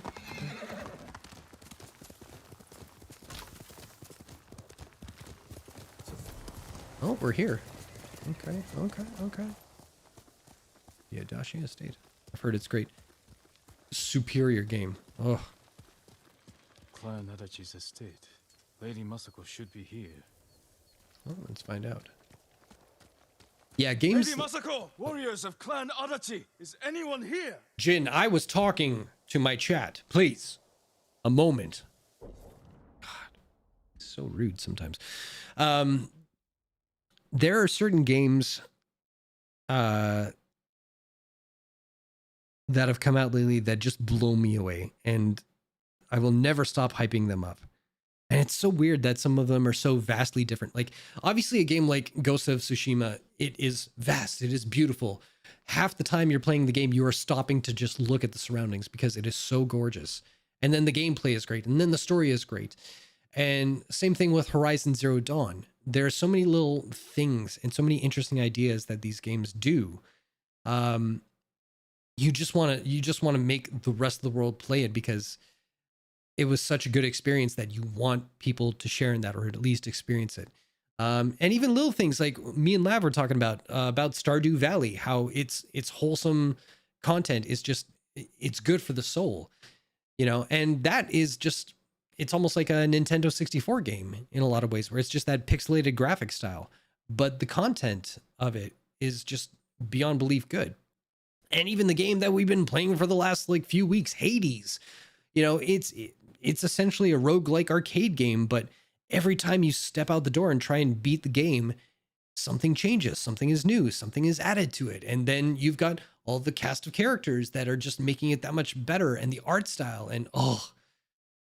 And it's so strange because like you could have a AAA game that is going to melt your face off, but you can also have like a little indie game like Stardew Valley that is going to rock your world. You know, it's a great time for video games in general, like our D&D game.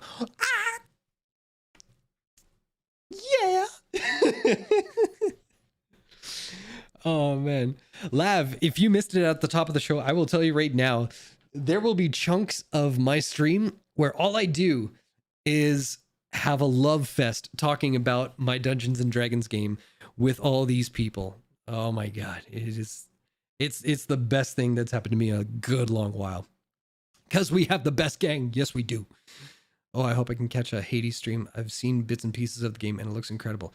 If you want, none of my videos on here or on YouTube are behind a paywall or anything like that. I know there's some streamers, like, you can't watch their past broadcasts unless you subscribe to them.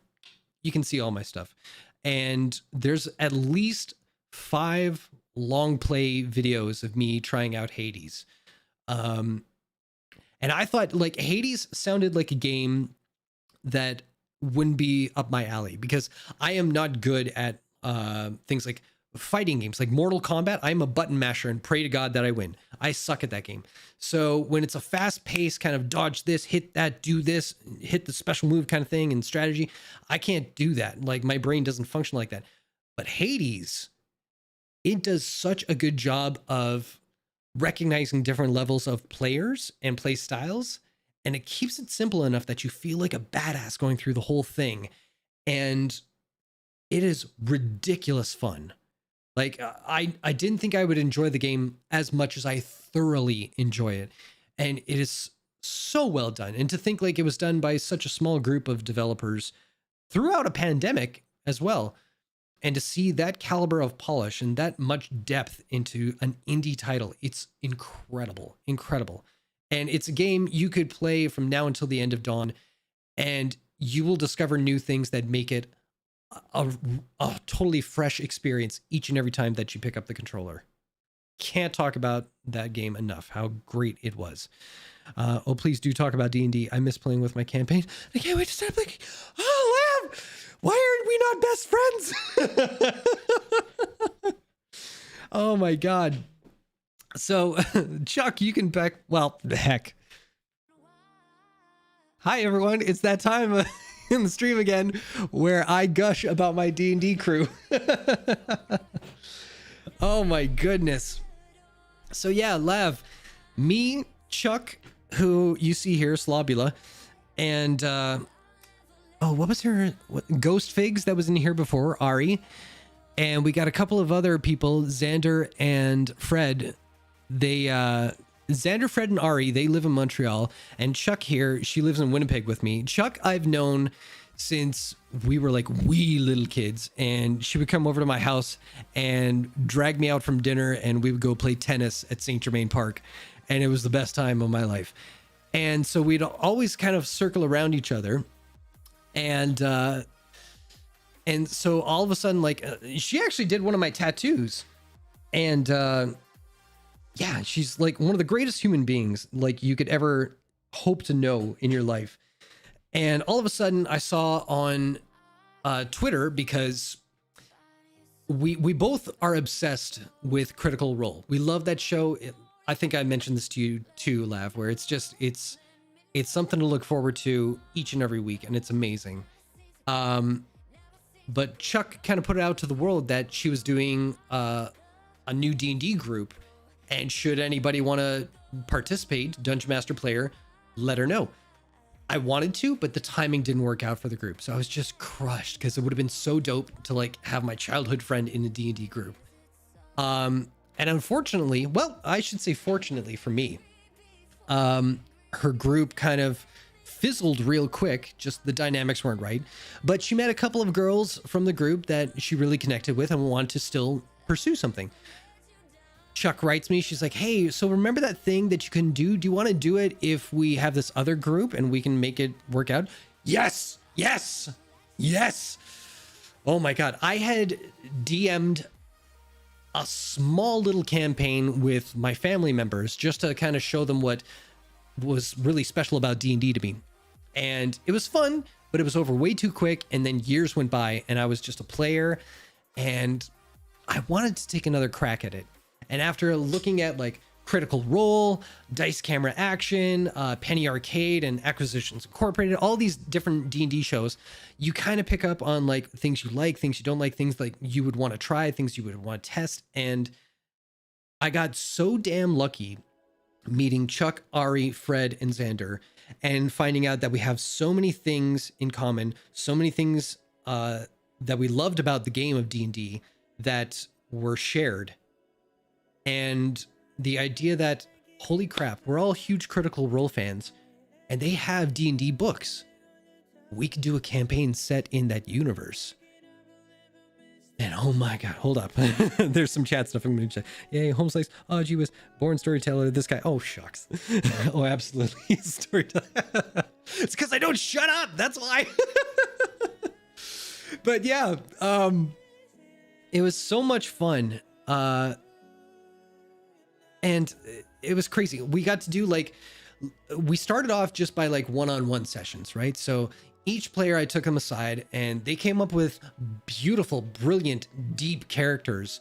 So much for me to play with and torture them with. And I got to know them a little bit on a personal level. And then once I had gone through everybody, we came together for our group, our session 0. And at that time, I had just started doing the streaming stuff. So I have, like, I don't know if you're familiar with any of this stuff, Lav, but I have things like, here, I'll show you this guy. So if you can see that, this is a stream deck. You may have seen this, you may have not. But what this is like, I can program all these buttons. Let me get there. I can program all these buttons. So when I push something, it takes me zoop, right to the video game. And then if I push, where am I? This thing.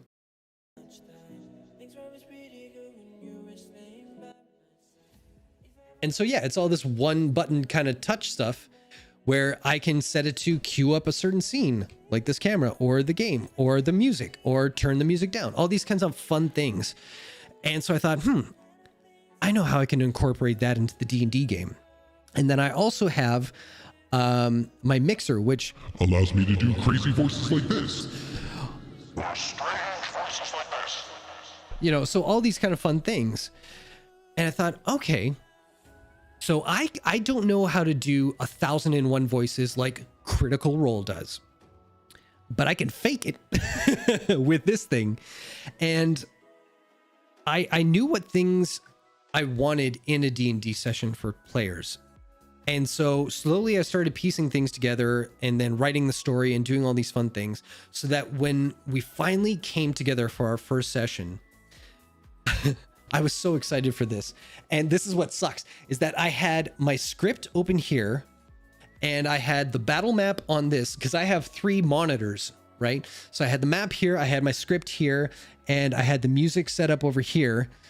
And we were doing it like a voice chat kind of thing with video. And so I couldn't see any of their faces. So I was like, okay, here we go. And I put the script up and I pushed a button and it queued up a music track for me that I had set up. I pushed a button on my mixer and I had the crazy, didn't come up. The crazy voice. And I started narrating like the setup for what we were going to do and what the storyline could possibly be, right? And then I switch back and all I see are these amazing faces of all my players just like, and thankfully, like, one of them had the good sense to go screen capture and they sent me it. And Chuck, you don't know this, but one of my screensavers on my 3rd monitor is all your faces the first time I started narrating that. And it's just a glorious thing because all it is are smiling, beaming faces. Chuck is grabbing her brain because she can't believe what I'm doing. Xander's hidden behind a book because he's like, I don't know, or they're like trying not to make any sounds. And Fred is just like, oh, giddy. And it's just the most beautiful thing to look at every day. It just warms my heart. And then away we went into the story. And I have never had an experience where a group of strangers essentially came together and it just flowed. It was natural. It was effortless to kind of go in through it all. And all the fears of like, as a storyteller, like, how do I get them to do this? How do I get them to do that? What if they don't like this? What if they don't like that? It just, they fed out ideas without knowing it, and I picked it up and I ran with it.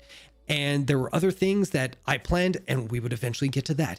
But it just, the whole group made it so effortless to kind of follow the narrative and create something that is turning out to be something super, super special.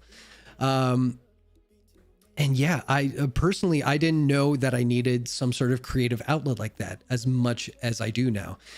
And every hour that I spend writing the story or planning for things to happen in the game is an hour well spent that I could feed off that high for like days. And then I get to show it off to all my friends. It's the best thing. The best thing. And there are moments like, this is the beautiful thing. Like, I love it seeing a player succeed. You know, so whenever they roll the dice and they make a save or they do some epic kind of thing, it is the greatest thing in the world. And so I can't help myself but like want to hype them up in a way. And like the best way to do that is like, oh yeah, you hit that guy. Well, you did it anime style where you came out of like through the rain and time seemed to slow and you know, just all the description kind of things. It's so fun. And we all love horror movies, right? So I'm trying to come up with the scariest things that are nightmare fuel for like anybody. And it's, oh my God, it's the greatest thing. That's amazing. I'm DMing my first game ASAP. I hope I can be super immersive like that. Lav, hey, if you want any tips, any tricks, anything like that, I can give you like from the barest essentials that you need. And if you want to build it up from there, I can tell you the easiest, cheapest way to go about that. You don't even have to like worry about like, do you have time? I will make time. I will make time. If it means that you get yourself some D&D action, heck yeah. You ask me anytime, for sure. Very natural flow, so much back and forth. Yeah, we certainly appreciate. Oh, yes, face huggers. Oh man, I wish I could take credit for that. That's actual like D&D thing, and I just associated it. So get this, Lav, you might like this. So what Chuck Slobula is referring to there was a part in the game where they were going through a mansion that was the map of the board game Clue. They didn't know that until the very end, but that was like so fun. But yeah, I had them going through and there were puddles of water in this dilapidated mansion. And eventually it got to a point where they realized there's 2 puddles. I'm pretty sure there was only 1 puddle. What's with the puddle? And of course you poke the bear and it's actually a creature. And I set it up on my mixer here that I push a button, and the sound from the movie Alien, where that crab-like facehugger thing like jumps out of the guy and attaches itself to his face, I put that in there, that sound. So the minute that they touched it, I triggered that and I scared the bejesus out of everybody. And it's stuff like that that just had it been any other group, I don't know that it would have hit home as well as it did with these people. And it's the funnest thing in the world. Oh, no worries. Anytime. Yeah. Anyway, so that's my D&D love rant. And yeah, at the top of every show, I pretty much recap like everything that happened before in our previous sessions and why it was even better than the last thing. Chuck, this is something. You can watch it back to hear like exactly what I was trying to say. But essentially, I was saying to everybody that this last session that we had, I was really worried about it because number one, the previous game, the battle that we had in the mansion and everything was so tense, so hype that I was a little worried that I would knock the wind out of everyone's sails, so to speak, with such a low key session afterwards, where it's like, we're just going to wind down from that battle. We're going to hand in the quest. We're going to talk to a few people, and I'm going to set up some things going forward. And I thought, oh man, that's a little low key. I don't know if the buzz is going to keep through it. And then you guys showed up, and good Lord, we had some amazing character interactions, and the RP role playing, for those who aren't of the educated, it was so damn good. And I was saying to everyone that, you know, there's a lot of D&D campaigns out there where it's just constant battle. We talked about this, where if it's just constant fight, it gets kind of samey. So you always want to change it up and have something that's meaningful. And that's what we had with that session, which was you're meeting NPCs that you genuinely start to care about. You're getting to know your brothers in arms, so to speak, and you're starting to care about them. And it's moments like that that you remember and carry forward in the game. You're going to remember, yeah, that was a scary thing, but there was nothing really epic about killing a scary thing as much as eating elven bread made by an ogre at a kiosk that was unpopular in a town that's by the shore. You know, like it's little things like that that are going to carry the story forward and like make it more immersive and important. But none of that would have happened if the characters didn't show some investment in the world, in each other. And just, it is such a gift to have the it's one thing for you to write the story for your players. It's another thing for the players to offer story bits for you to use and to interact with. You know, it's such a back and forth, and it's effortless with these folks. Yeah. I don't know. I feel like I'm at the blathering point where it could just be an entire love fest. So I'll leave it there. We'll come down from this. I love Clue so much, so I love that mansion map. Yeah. And my dad used to always joke about face hugger. Well, hey, if you ever want to roll a fun little one shot, even just to like dip your toes in the DM world, I can easily send you the setup for that kind of game, and with the assets and all that kind of stuff. Easy to do. You'll have the map, you'll have the story guidelines that I have, you'll have creatures, you'll have tokens. Yeah. All this stuff I just kind of made up. And yeah, it was a good time. It was a good time. And then if that gets your players, your hooks in your players, then after that, you just create as you go. Yeah. We can roll with the high energy to low chill. Nice. Odor, I love him. He's so precious. My baby, my sweet baby angel. I was on such a good RP high after our last game. Getting to know the characters was rewarding as heck. Yeah. Yeah. Oh, man. So good. All right. We're here to play some video games. Let's jump back into it. All right. Whew. And trust me, guys. It's Jin Sakai. That's me. Remains of a battle. There will definitely be at least one stream where all we do is slobber all over each other about the D&D goodness. So be prepared. No, that's the wrong key.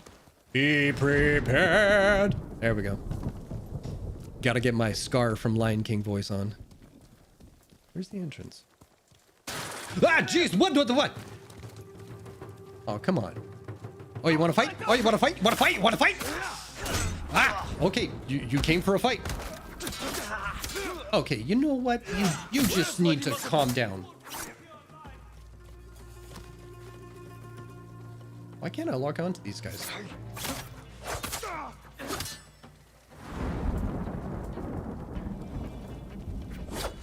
Tell me where she is. You know what? Can you dodge?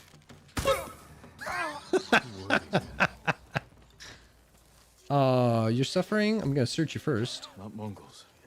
And not bandits. While you're dying, I'm just gonna loot your body. And now you die. So sad for you. Adieu.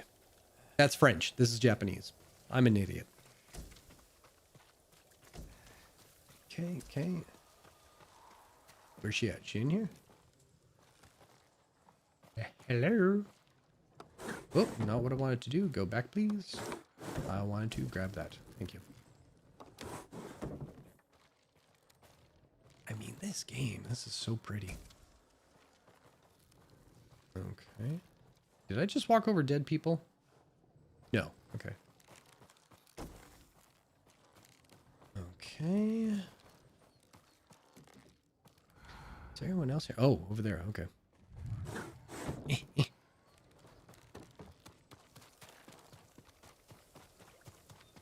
Someone forced their way in. Blood. Did anyone survive? A naginata. Used by the women of Clan Adachi. They fought to defend their family. Huh.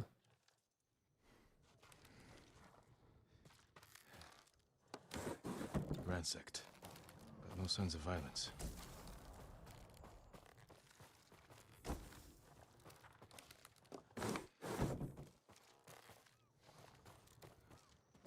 They were trying to escape. Past the children through the window. If anyone survived, they may have fled on horseback. Better check the stables. Where are the stables? Ah, there we go. Empty stables. Someone took the horses. Come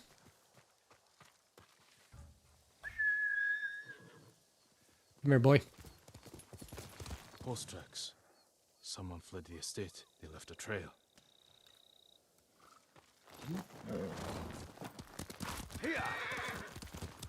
Okay.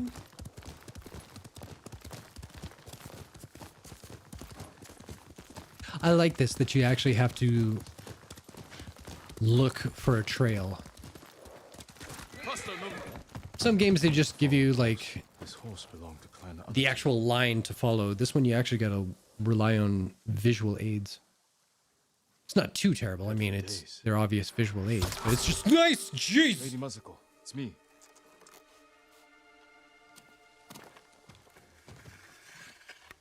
Good lord. Jin Sakai. They said no samurai escaped Komoda. You're not gonna believe who this actress is. My husband.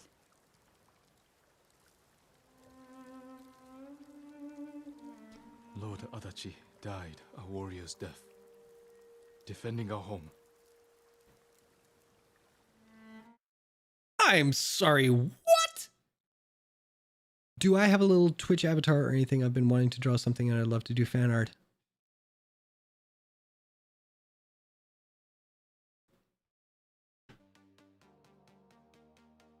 What? That would be my first fan art. Absolutely. Dude, that's crazy. For sure. What do you charge? Let me know what your rate is. That's so cool. Hells yeah. Oh, I mean, Slavia, come on, Chuck. You're the queen of my world when it comes to like fan art and everything like that. But you haven't drawn my face, yo. You've drawn my lovable characters that are going to break your heart eventually. And you, oh my God.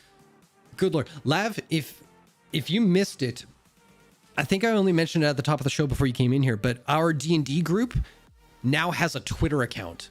We're called the Oddities D&D on Twitter. And you're in all the NPCs. My heart is in there.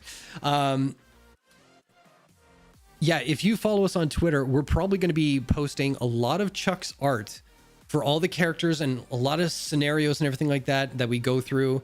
And you'll hear me doing a lot of the narration stuff because Ari, Ghost Figs, she writes the narration, or she does like a story retelling of what occurs in each session, and then I read it in my voice and everything, and then we put that out there, and then Chuck uses all her fan art to create like a 3D montage of the whole storyline. It is just the coolest thing ever. Like when I say I got lucky with this group, I got so damn lucky with this group. So yes, I don't charge anything. It's fan art for a reason.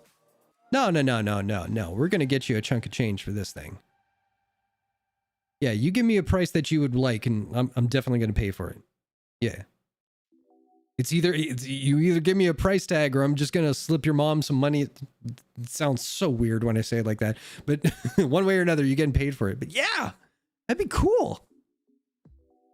Oh, man. I'm stoked. Chuck, don't worry. You still have your crown. You are my queen. That's so cool. Oh, my God.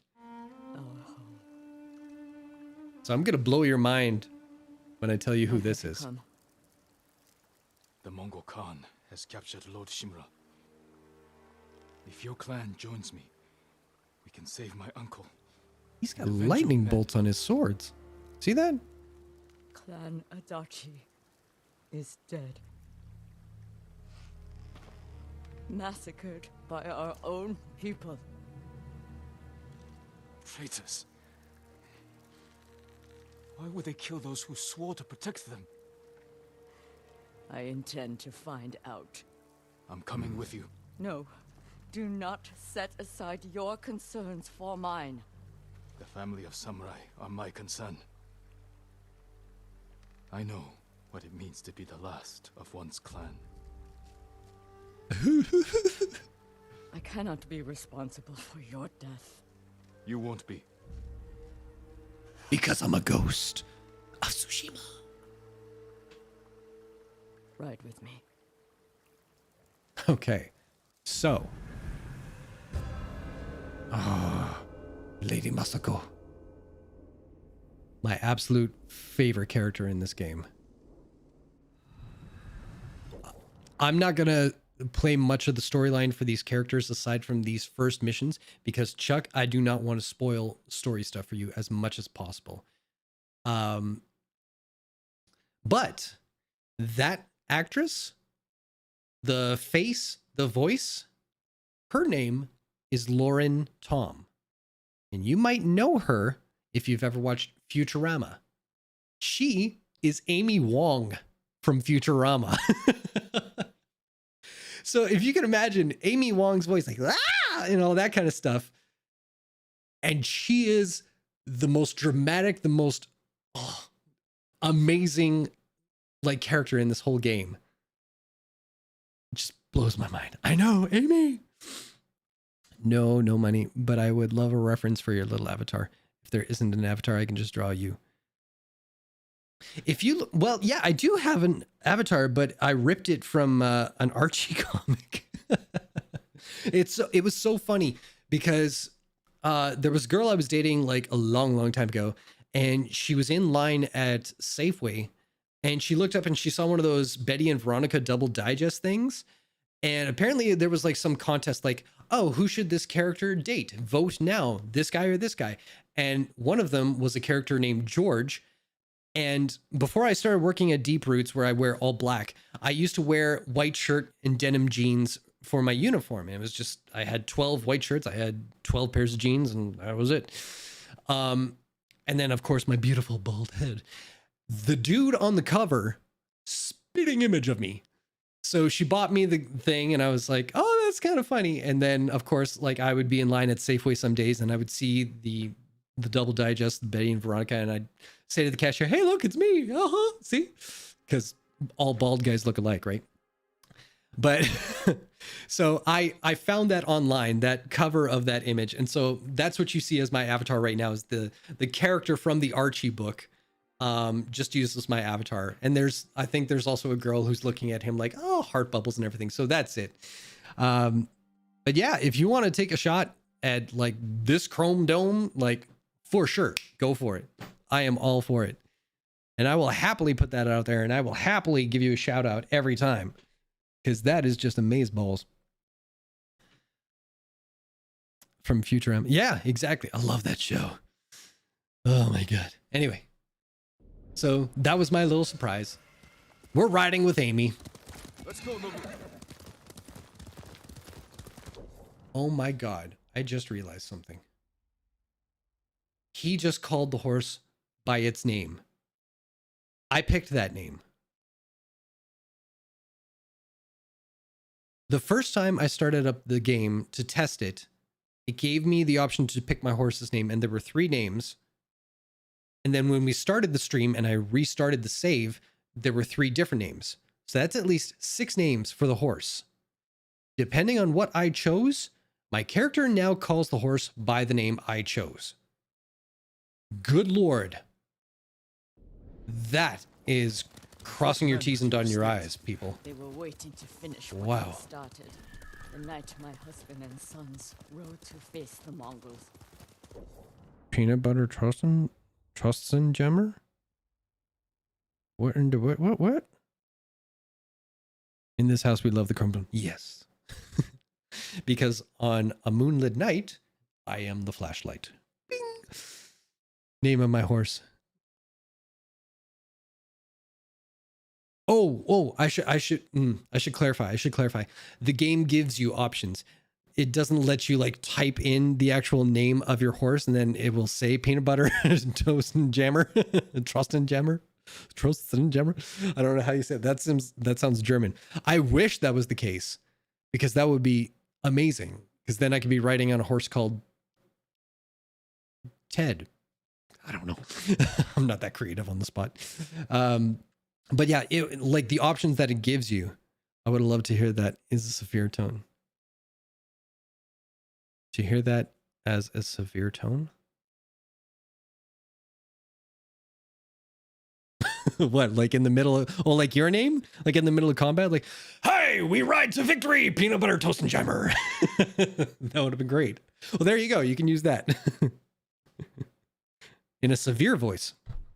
We ride to victory, toast and jammer. Or peanut butter toast and jammer. Damn it, I screwed up the name. There you go. That is for Chuck. The assassins came to our home. My sister took the children and fled. I stayed with my son's wives to fight our attackers. We were outnumbered. And then I was the only one left. That's how it ended for me at Komoda. For me. I do what I can. I buried them here. Oof. With the rest of our family.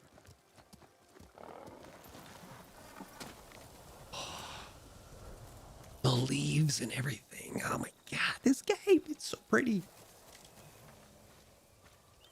I tried to save them, but the assassins caught them on the road.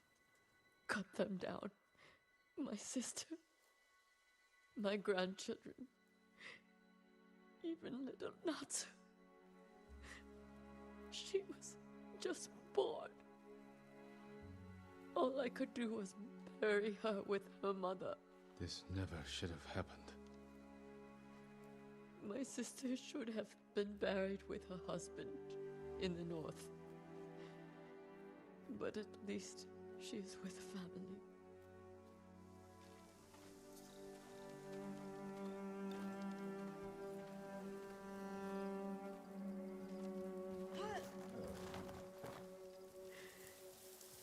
Come.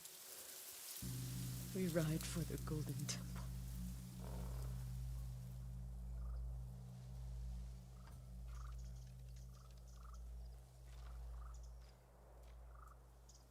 Okay. I thought when you bow, the leaves kind of circle around you, but I think that's maybe the game saving? I don't know. That was weird. I didn't expect that. Oof, that was sad. Faster, Nobu. I'm sorry you endured this alone. I am not alone. The killers are alive. They will pay for what they did. Every moment the killers walk free brings me shame. You can't blame yourself. But it is my duty to punish them for it.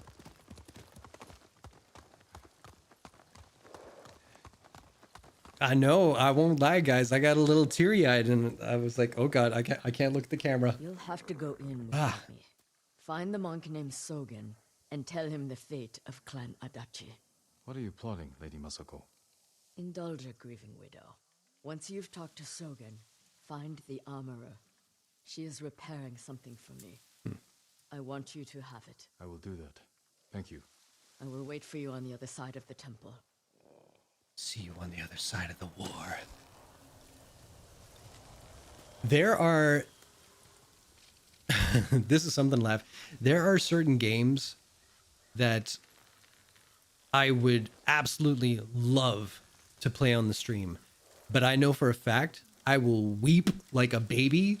And when I weep, I fugly cry. Like, it is just like the puffy eyes, the runny nose, the you know, just the whole thing.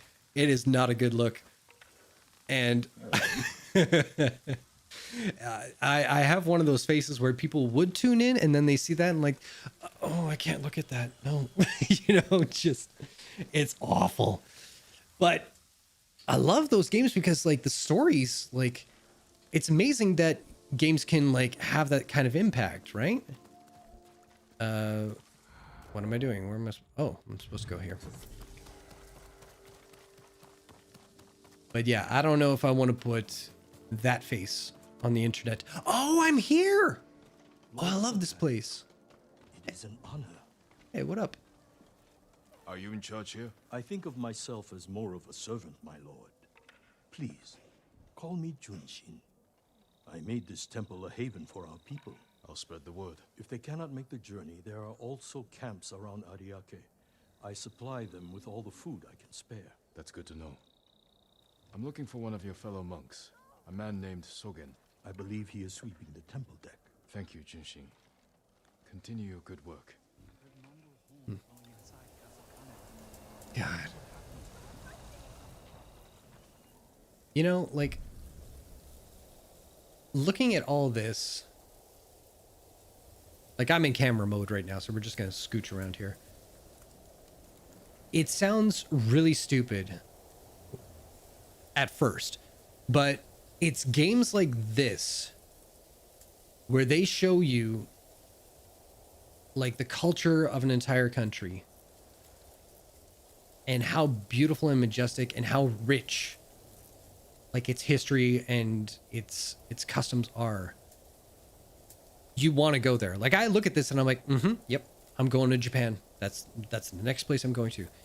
And like, this makes me want to see, like, the ancient Japan, like the stuff that has been there longer than all of North America 10 times over. And then there are games like the Persona series, which, by the way, fan-flippin-tastic video game. If you guys haven't played that one, Persona 5, one of the best JRPGs out there. So good. It's like anime. It's like playing an anime. It's the best game ever.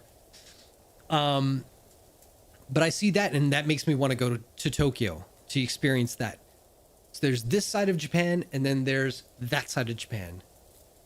And it sounds so stupid that a video game would inspire you to go and travel to these places. But that's how it happens nowadays.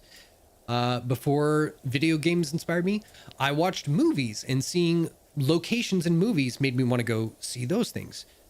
It's why I went through Europe the first time, because there were two places I saw. There was Bruges in Belgium, because I saw the movie In Bruges with Colin Farrell. I watched that movie, and it was gorgeous. Needed to see it. I watched a documentary with Ewan McGregor where he and a friend of his traveled by motorcycle all the way around the world. All the way around. And they stopped in one place just outside of Prague where there is a church the interior is composed entirely of human remains. So you will see crucifixes made of femurs and ribs. You will see pews. You will see stacks of pyramids that are just human skulls. And there's a whole history for that. I won't get into it. But I saw that and I was like, that is the most disturbing thing I've ever seen. I've got to go see it. And so that's what did it. And now it's video games. I see video game worlds that capture like the beauty of like everything out there. Who doesn't want to go and see this? It's just gorgeous. It's absolutely gorgeous.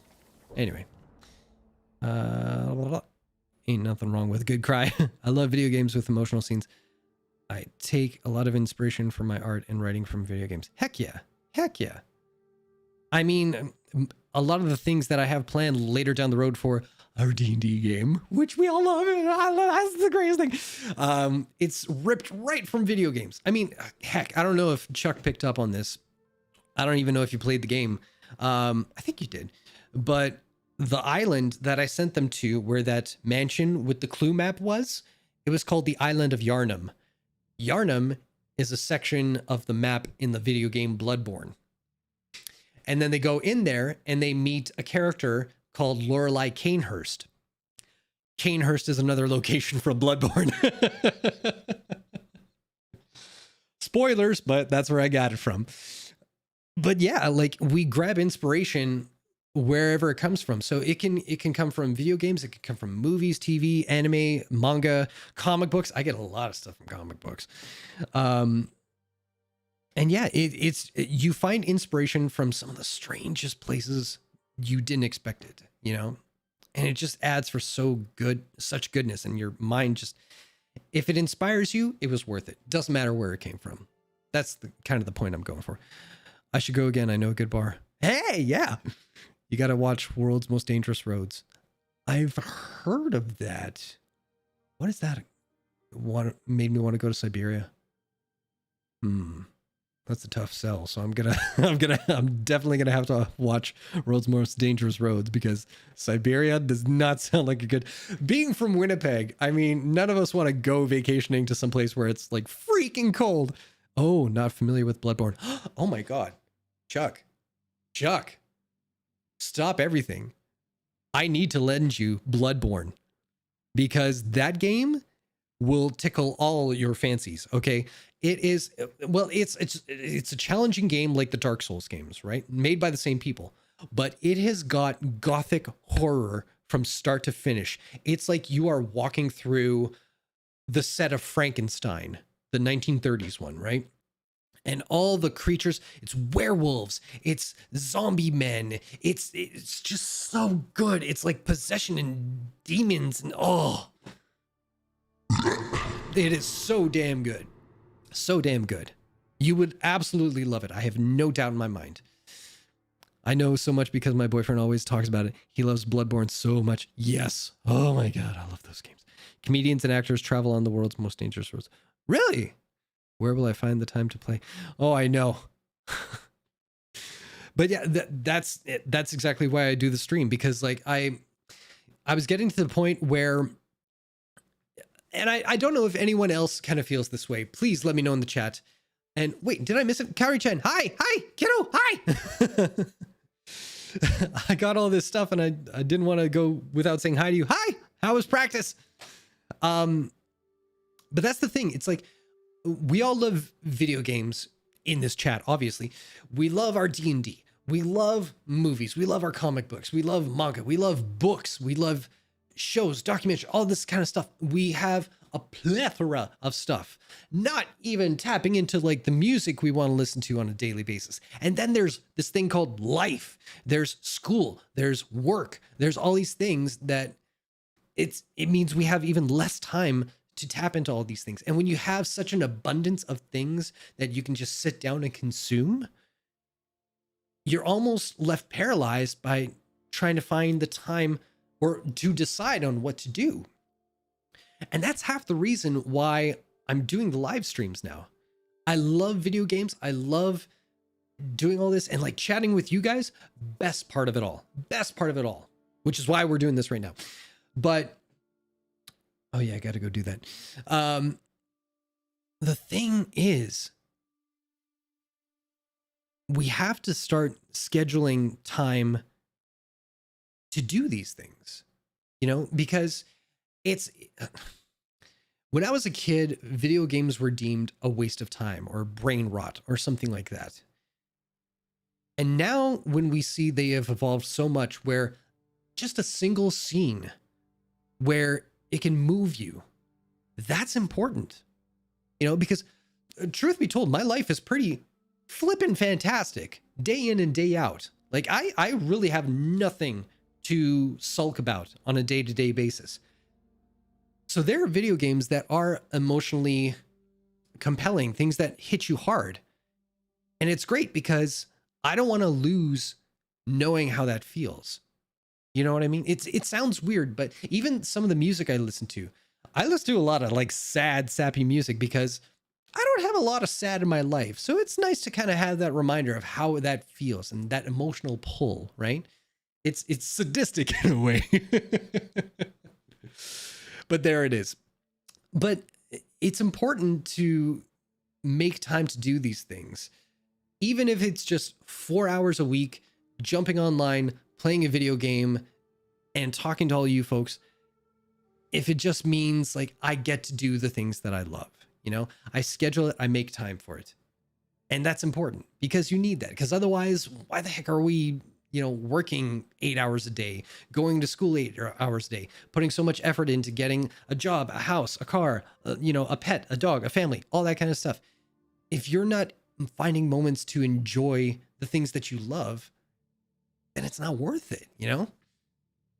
So even if it doesn't have to be video games, you can say, okay, every week I set it on my Google Calendar, 4 p.m. I'm going to, you know, read a book, you know, or not even finish a book, just read, you know, or I'm going to surf Spotify and find new artists that I didn't even know existed until that time. And it's important because you walk away from that, however long you spend doing those things, and it recharges you, it resets you, it reiterates that the fun things in life are why you do all the necessary things in life. And that's very important. And man, I'm getting so preachy. Ah! It was fine. Oh, the lesson was fine? Cool, cool. How many lessons are you into now? Like, have you been playing for a good long while? By the way, Kaori-chan Kiddo here, guys, she's learning how to play the ukulele. That is pretty epic. Hobbies are hard when you have so many to choose from, plus other responsibilities. Absolutely. Absolutely. That's the point I'm making here. Well, that's one of the launching points of the point. The point is never skirt the importance of downtime, because that's when you get to do it. And it's funny because when we have so many different options of what we can do, read, watch, listen, play, all that kind of stuff, it's hard to settle down on one. But when you do, the satisfaction of not only getting to do that thing, but the satisfaction that you did something for yourself, worth it. So the guilt that you didn't read half these books back here, I haven't read, because it is intimidating to look at this thing and go, oh God, where do I start? And then you end up doing nothing for a good hour because you've been contemplating what to read. And then you feel guilty because you chose one book over the other, stupid mind things like that, or, oh, you played this game for the 50 billionth time that you've played 50 billion times before. Meanwhile, you've got an entire library of games waiting for you that collect dust. If it makes you happy, do the thing. That's the important part. And never lose out on an opportunity to do something that makes you happy. Anyway, there we go. First lesson. Oh my God. Wow. So what did they teach you? Because it has been way too long since I've had any kind of music lesson for anything. Like, I've been through bass, I've been through guitar, I kind of learned drums, did piano lessons. I hated piano lessons. But I remember, like, I can't remember how they start you out, and especially with ukulele, like, that's such a unique instrument. Like, what would they start you off with? I'm interested. Oh, man. And guys, ladies and gentlemen, I hate to say it, but I'm looking at the time and I'm like, oh God, I've been doing this for 4 hours and I have a river of sweat down my back and my butt is feeling very squishy right now. I'm not gonna lie, but we'll hang out for a little bit because I do want to hear about Kaori-chan Kiddo's first lesson here. But we're going to end the game in a little bit because I actually have to scoot over to work to get something done as well. But man, oh man, if I haven't said it like enough yet, guys, Lavender, Lime, Slobula, Kaori-chan Kiddo, at the top of the show, Razzles Housles jumped in, Ghost Figs, Jordan all the time. It is so awesome talking to you guys. Like, that's the best thing about this stream, is just talking with everybody here. Just chords? Nice. So do they teach you like chords that are of a song, or just getting familiar with what chords are? And I'm curious, like, it might be too early to ask this question, but I am curious because everybody is kind of different when they're learning a musical instrument, and especially when it comes to lessons and sheet music, especially. Me, I can read sheet music for whatever instrument I'm playing, but not well. So if you put a series of notes, like a piano sheet music in front of me, lost. I have to sit down and remember, okay, that means that is a C, that's an E, that's a G. Oh, that's that, right? I'm gonna go. I've got some plans to make with friends. Again, I'm super happy I was able to watch. I love your energy. I hope I'm able to come back and watch again next Wednesday. Bye for now. Lavender, so nice talking with you. Awesome. You go have fun. Have that fun I'm talking about. Yeah, and hopefully I see you next week. That'd be awesome. Have a good night. But yeah, Kiddo, I can't read music notes to save my life, or I can't follow music notes to save my life. I can read the chord name and I can figure that out. I can listen to something easy enough and replicate it pretty quickly. But when I'm playing, I'm curious to know like what's going through your mind. Because in my mind, like when someone says play this chord, I look at the visual shape of my hand to know what that chord is. Or, ta-ta for now. See you, Slobula. Bye. We'll talk to you soon, Chuck. I got you on the down low. Because yeah, I'm a visual learner that way. So I look at the shape of my hand, and that's how I remember that's a G chord, or that's a C chord, or that's a D chord kind of thing. And it's interesting that other people are like, they see the notes and not the fingering. Do you know what I mean? Like they see that's a D, that's that, that's that, that's that. So that's what that makes that chord. I don't know if that's too technical off the hop. I mean, it was your first lesson after all. But as you're walking away from it, how did you know like how to replicate what they did? Was it that you were looking to copy what his hand was doing, he or she's hand was doing? Or was it the explanation of like, this is how it is? Or was it audio? Like you could just hear what the chord was supposed to sound like. Man, that was, oh man. Before I did anything massage wise, I was in School of Music for 2 years. And let me tell you guys, I got in purely on talent because I had no theory skills whatsoever. I went in from, let's see, I started playing bass guitar in junior high, which is about grade 7 or 8 for anyone outside of Canada. And by the time I got through high school, I was introduced to jazz, classical music, all that kind of stuff. I was okay at jazz. I was good at everything else. Well, not classical music, sorry. So when I auditioned for all these universities, I had to audition on a classical bass, which is upright, and I was playing electric bass.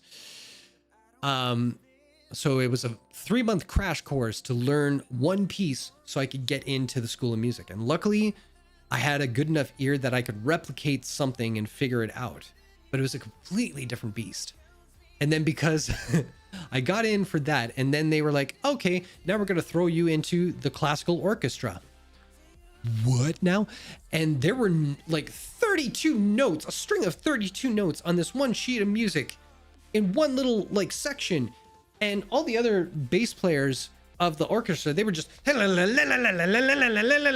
here's me just going, thump, faking it till I make it, right? It was the worst experience ever. And then I would get into music classes, and sure, I knew like, if you said like G sharp major fifth or whatever you want to call it, I could go, okay, so that got it. And I would know what notes were in that. But if you said, here's a page of specific notes and you got to play this note for note, oh no, I'm screwed. And what makes it, why does this happen? Why does this chord have this kind of sound as opposed to these others? And what is the historical nature of this chord? Why is it, nothing. Theory in music, way over my head. I could hear a chord, I got your back, away I go. So I don't know how I even survived 2 years of university music. It was purely because I had a good ear and I could replicate things pretty quickly. He's hand, my ears aren't too good. That'll get there though. That'll get there. Like as long as you, like if you can sing along to a song on the radio, it's just going to take a little bit of time to have that same kind of connection where it's like, here's the tip. So let's say you learn a song and it's in the key of G. All right. So some familiar songs that are in the key of G, most of the early songs by the Beatles, right? So Twist and Shout, right? Or no, let's do an easier one. Let's, oh man, this is an ancient song. I don't even know if you would have heard this one before. Skip that, whatever. Let's just say you find out that there's a certain song that you discover is in the key of G. All right, well, in your head, you can kind of hear the song, right? So all you do is if you're ever kind of trying to listen to a song and figure out what key it's in or what anything like that, you can go, okay, it's that sound. That kind of sounds like this note from a song I know, which is the same starting note of this key, which is G. Oh, so it's in the key of G. And slowly you'll start to pick that kind of stuff out, And then it starts to go into progressions where you become familiar with things like the first, the fourth, and the fifth, which means nothing to you right now. But that is a very basic chord progression where it's like you go from G to C to D and back down. It's kind of it's a blues progression, we'll say. And once you get used to hearing that, you can pick it out in other songs. You're like, oh, they're doing a blues thing here, or it's that 1-4-5-4-1 kind of pattern. And then you can hear other patterns, and then you can recognize that's a major versus minor, and it just all comes together super quickly. And even if it doesn't come quickly, it comes around eventually. So I wouldn't stress too much about the ears being not too good. They catch up. But if you get the hand stuff down, half the battle. And especially if you're a visual learner, I found that to be the easiest thing in the world. Yeah. That's all I can really say about that. But I'm excited. You got to keep me updated about like how are you doing with that, because that's super cool. I love hearing when people are picking up new instruments. That's so rad. All right, well guys, everybody, thank you so much for hanging out today. This was such a good time. It was amazing chatting with everybody. Got to wax poetic about D&D and life and doing all the fun things we want to do. Got to play Ghost of Tsushima, which is such a baller game. I forgot how much I love this game. And yeah, I will leave it there for this week. But you guys, we will see you next week, Wednesday, 4 p.m. Until then, relax, stretch, get some food, drink some water. Don't forget to love each other. And I will see you all next week. Have a good night. Bye.